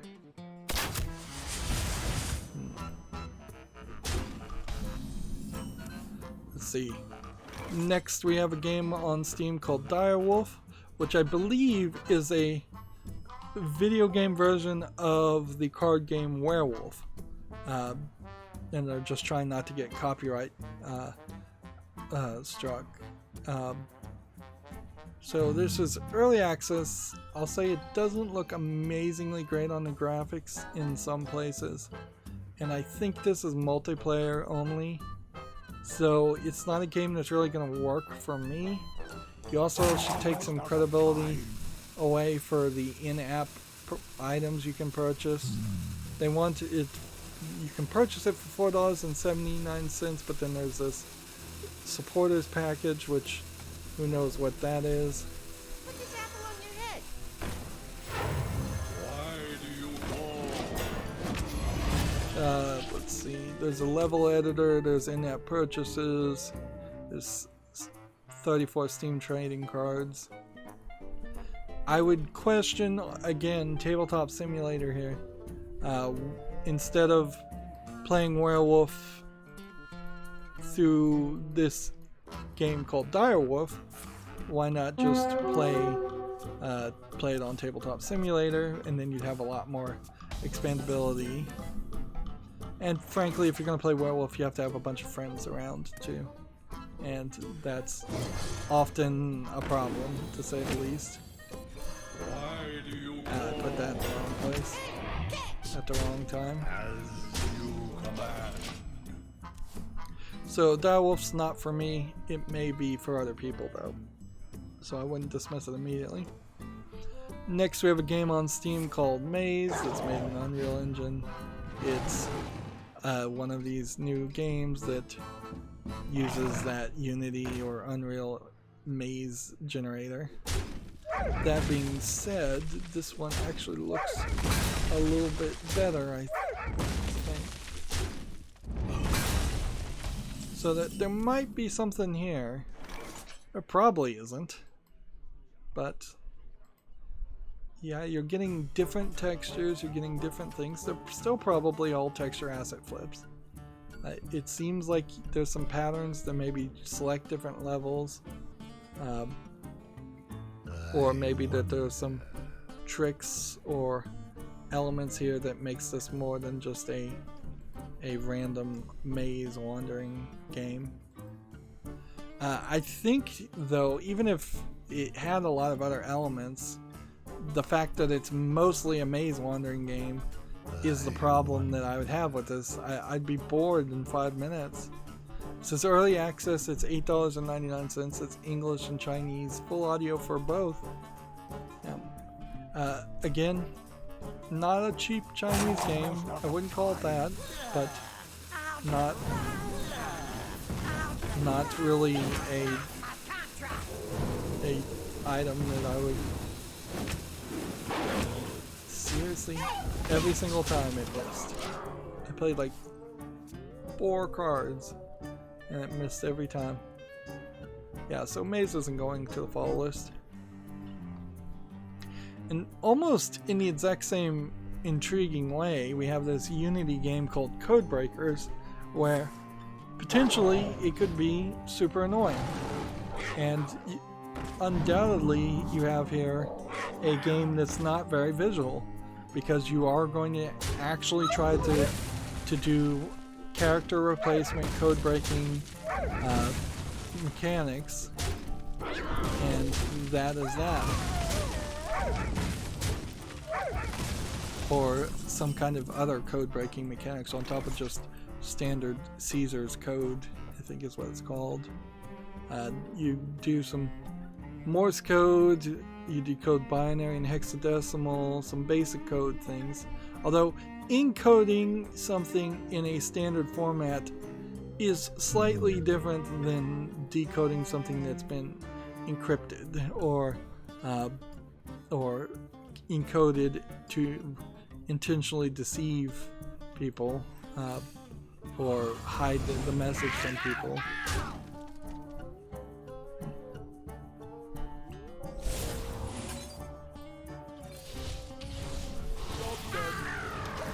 So I'll put that on the fall list, but I'm definitely not certain it would make it off the fall list. It could use a lot of visual polish and a lot of improvement, and the amount of codes and how complicated the codes are would drastically change the events or the decision there. Next, we have a game on Steam called Ribbon, which is effectively Snake on a 3D sphere. So you're trying to either fly under, above, or around your own body. I don't know if there's really a game in this per se. Like, seems like sometimes you're flying around a shape or group of shapes. So many possibilities. But in a lot of ways, you're just kind of flying around in random space, and I don't really trust games where you fly around in 3D random space and have nothing else to do, or even when you're just flying around in 3D random space and do have something to do. It's $1.69. It's English and Chinese. I'd say this is probably too simple a concept.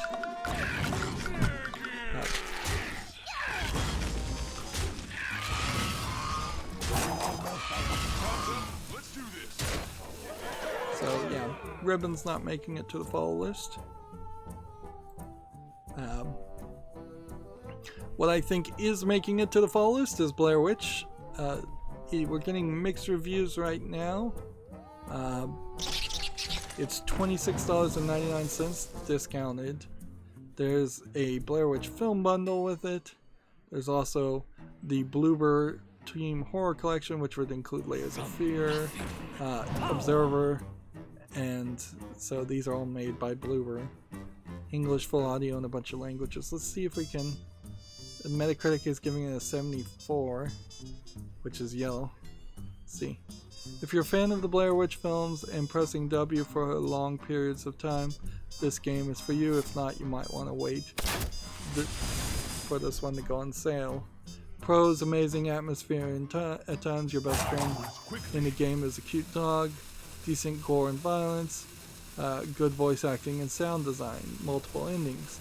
Cons are bad performance and optimization. It's not very scary, very few enemies or threats that can actually kill you, long sections of just pressing W, which I assume means walking forward, not all that much to even do with the Blair Witch at times, very short, around 4 to 5 hours. So yeah, it doesn't seem like everybody's overly excited about the Blair Witch game. But yeah, I think it has enough relevancy to at least stay on the list right now until I can give it some more thought.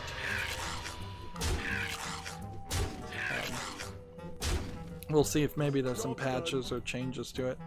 Otherwise, it's just a tie-in game for the latest Blair Witch movie, I imagine, and so that probably wouldn't be anything. We're running into a situation here where all the games that I thought were good are getting mixed reviewed, so apparently we're not getting the great games yet. Next we have a game on Steam here called Decay of Logos, which is also mixed, an RPG Souls-like, it says. This looks interesting, but with the still imagery, you kind of never know how it's going to play. And I like that these characters all look slightly different from your standard, just a standard elf character, or a standard horse character, or a standard ogre, or a standard Trent character. But yeah, this is jumping around so much, it's hard to see actual gameplay or how it would play. It's $19.99, and it has English full audio and a bunch of other language supports. 28 achievements. Apparently won some awards. So I'll put this on the follow list. We'll see if it can improve its ratings. But in all fairness, games usually don't improve their ratings. I have not seen that happen. I've instead seen cases where the games slightly improve their ratings, or the games get review bombed later on, but I usually don't see something that goes from mixed to good. Moving on, next we have a game called Fares, F-A-R-E-S, which looks like a platformer, and normally I wouldn't want to play a game that looks like it's a maybe Super Meat Boy-esque frustration platformer game, but there is something in the amount of detail and the animation here that makes it look actually like they cared and they really tried. There's a bunch of gems to collect that seem like they're actually useful for unlocking things. There seems to be several dash and swing abilities and other abilities that you'll get, so it's not just jumping. Seems like there's a decent amount of enemies that are around, so it's not an empty game. Like, all the things that we've seen bad versions of this game have been mostly addressed in the video and the screenshots, so it deserves a follow. $6.99, English only as the language. Alright, so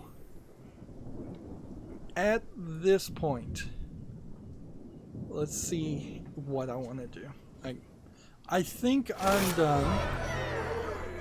I'm definitely not done with covering games, that's for sure. But I think I'm done just covering games on Steam. So let's see what I want to do.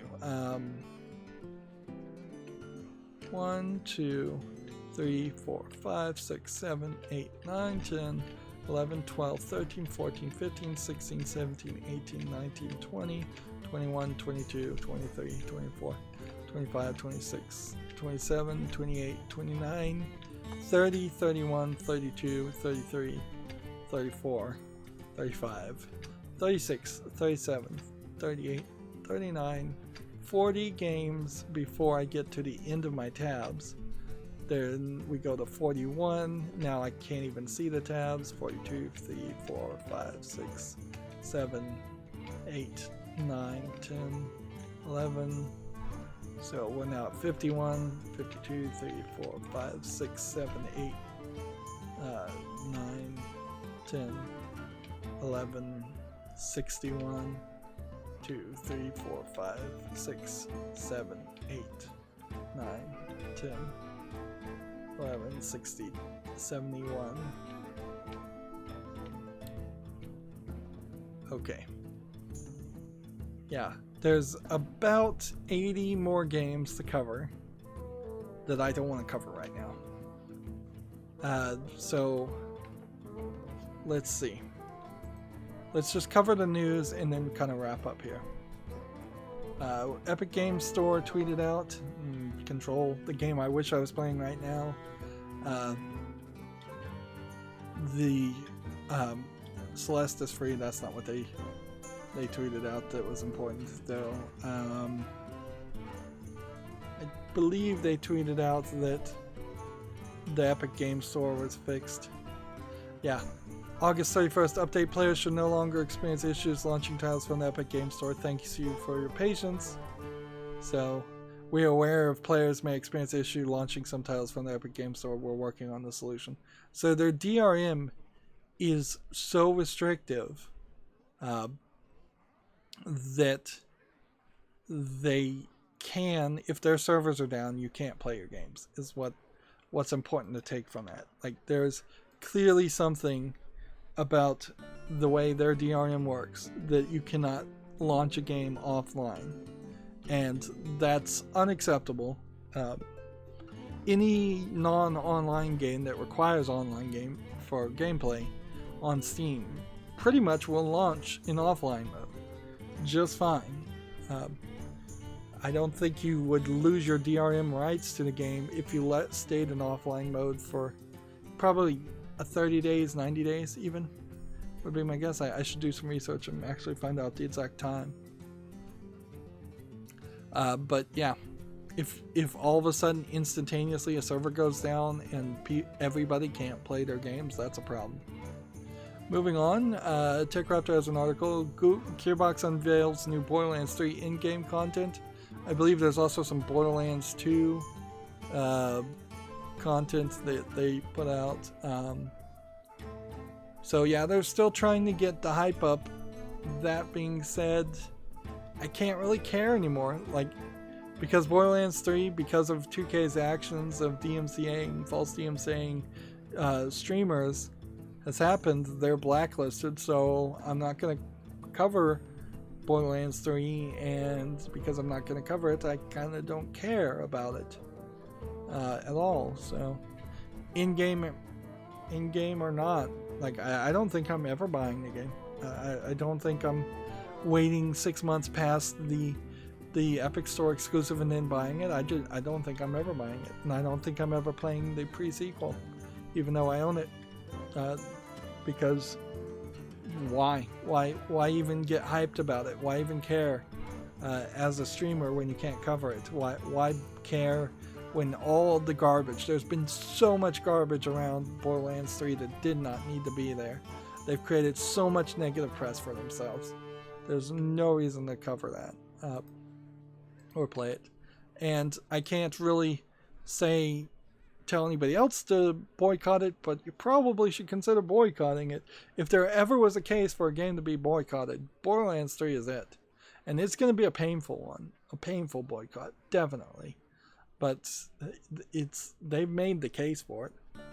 TechRaptor has this other article. Borderlands 2 VR free DLC updates are coming this September. Alright, so it's the VR part. So let's see. I guess it's gonna be maybe just the non-VR person part of Borderlands 2 is getting the extra DLC that was released for Borderlands 2, Lilith and what was that called? Lilith and the Fight for the Sanctuary. I guess that's coming to VR. It's a little crazy that they're still supporting VR, but it was kind of crazy that they were supporting it in the first place. I'll just quickly say RetroArch version 2 of 1.7.8 is out. It's just bug fixes, I think, for the most part, with no real new features. So yeah, they're working on it. Tech Raptor has an article here. A psychological horror Once Upon a Time in Roswell has been announced, which this looks really cool, but you know, we've seen several horror games that look really cool and then turn out to be nothing. So I don't know how much hope or hype you can get behind it. It is from Tiny Build, so maybe it has a little bit more of a chance of being a good game. But jumping through here, it does seem like it's mostly wandering around the hallway, although there was a point where it looked like you had a gun. And yeah, that kind of looks like some gameplay. So maybe there's something here. But I definitely am not going to be hyped on something that's projected for late 2020.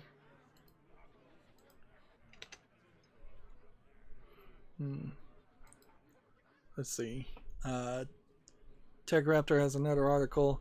Atelier Ryza Ever Darkness and the Secret Hideout gameplay details revealed. This is the latest in the Atelier series. Here's another one of these censored images that maybe you wouldn't call it censorship, maybe you would, but they definitely cropped it to not show off her legs. I don't know how far you want to go down that rabbit hole though. Atelier as a JRPG series might be the series to play. I'm still definitely considering it. On the other hand, Atelier is probably one of the least recognizable names, at least to me. I had never heard of it at all until recently, in the past couple years.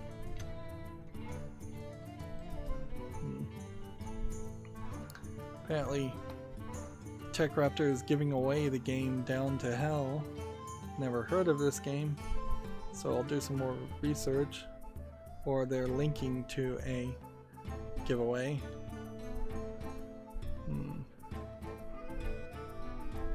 Giving away 3 copies. Almost certainly the giveaway is done by now. I'll do some research, but certainly I can't trust TechRaptor's review of a game that they're partnered in promoting.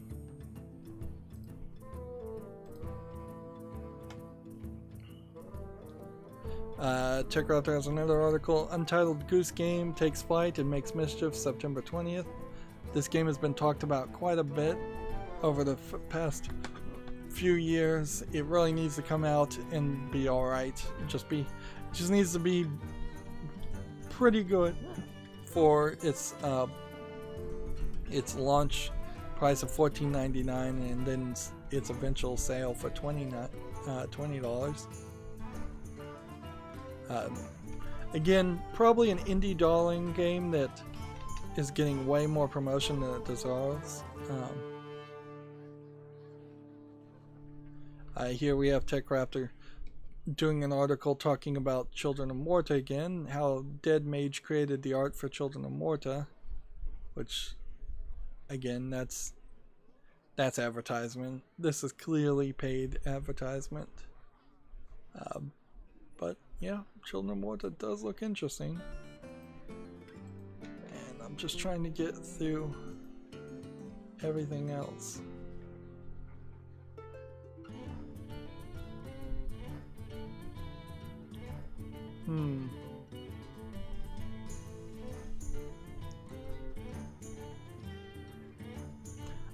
Somehow got linked to an ESRB rating for a game called Chronos from THQ Nordic. It's described as an action role-playing game in which players assume the role of a fighter trying to save the land from a great evil. From a third-person perspective, players can explore an ancient labyrinth, battling fantastical enemies, goblins, monsters, and Minotaur in melee combat. Characters using swords, spears, and clubs. I haven't heard of this game, Chronos, at all. I don't think anybody has. It's supposed to be coming out for PC, PS4, Switch, and Xbox One.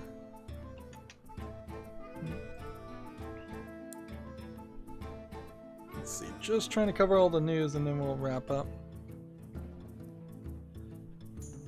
TechRaptor has an article, Catherine full body review, like a fine wine. The full body version of the game is not available on PC. Instead, right now is the remastered version.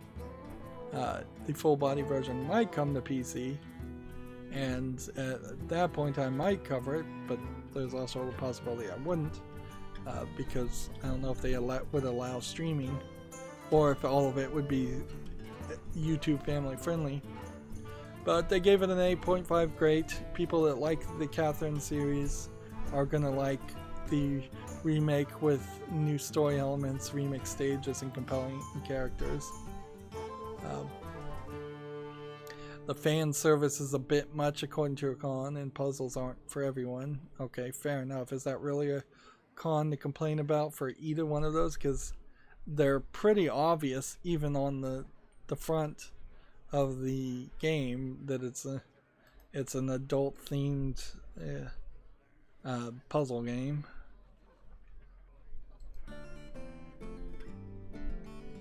Yeah.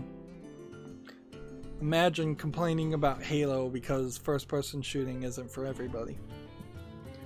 Imagine complaining about Halo because sci-fi isn't for everybody. It's not good cons. That's not good criticism. TechRaptor has another article. Overcooked 2 Carnival Chaos DLC has been announced. So anybody still playing Overcooked will probably be happy about that. Again, Overcooked being a multiplayer game, it's not something I would play. Oh man, there's just so much here. So many games. I'm gonna have to filter through them, but also we're just gonna have a ton of games to talk about on Wednesday. TechRaptor has an article here. New games-based curriculum has been offered by High School Esports League and Microsoft. I don't know about this. I don't know if I trust Microsoft or anybody really to have a games-based curriculum. I guess it is something that would have to happen. Like it's got to happen at some point that they make some classes like this, or it doesn't have to happen. Like the question is, maybe you just put your foot down and say, no, these are not the kinds of things we need to teach in a high school. Kids already know plenty about video games. They're coming to school to learn something different. And in the same way, I make the argument that I don't believe colleges should have any kind of athletics departments either. I think colleges should be all about the brain, all about education. I don't believe that the vast majority of people who get into college based on an athletic scholarship actually learn enough in the sciences or arts. They simply, more often than not, it's been proven, are given free passes and allowed to cheat and allowed to pass, even though they aren't really learning anything of importance. And it doesn't help them, and it doesn't help society in total, because those athletes, even if they go on to be professional athletes, only entertain society for a few years, and then they are left more often than not bankrupt, because they don't even know how to do their finances. They're not even forced to take accounting classes and budgeting classes and learn anything from them. This was an odd one I wanted to mention. PC Gamer, not a website I follow, has decided 4 days ago, before Q4 of 2019 had even started, to put out their PC Gamer Top 100 for the year. The greatest PC games you played in 2019 as voted by the PC Gamer team.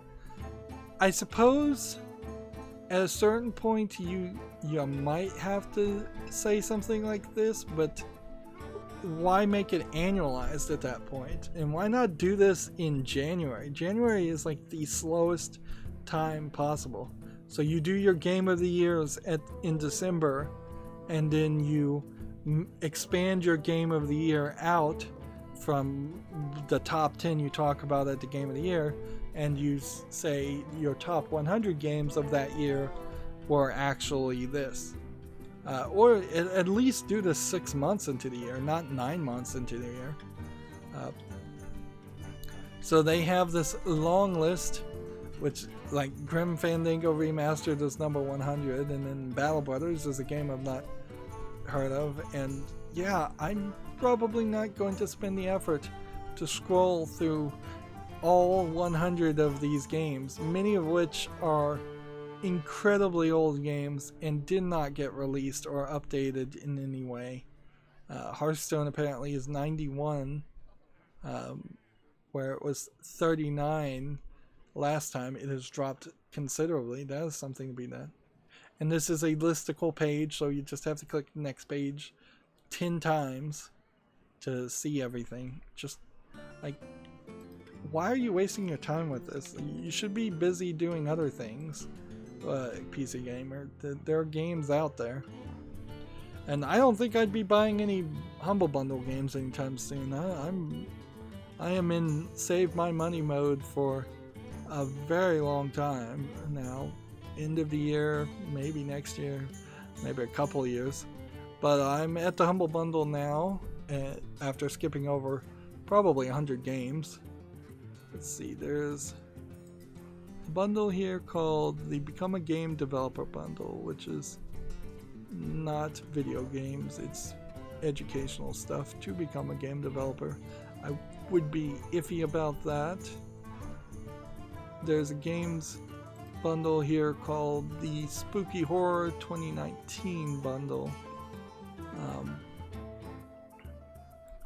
So Agony, which is mixed for $1, but is this Agony remastered or is that just Agony original?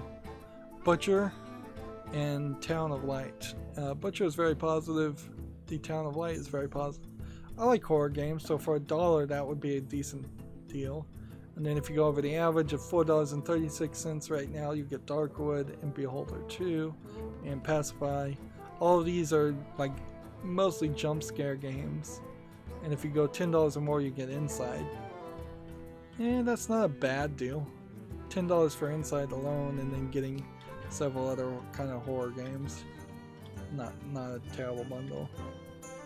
But yeah, that's the only games bundle. It would be ridiculous for me to try to look at any more tweets or any new things that came out. We have an incredibly large backlog.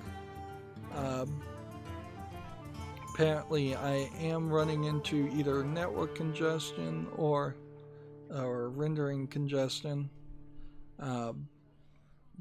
so that's also a problem.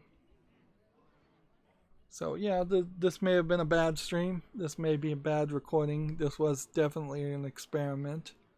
I'm getting dropped frames in the 3 or 4%. That's not terrible, but it's not great. Well, that's going to be it for the stream. As always, I ask you to like, share, subscribe, comment, and watch every second of my videos. If you want to friend or follow me on any social media sites, there's a whole bunch of links down below in the description box. And if you want to support me further, there's a link to Patreon, or you can friend me on Steam and gift me a game off my wishlist. Thank you for watching. Have a good evening.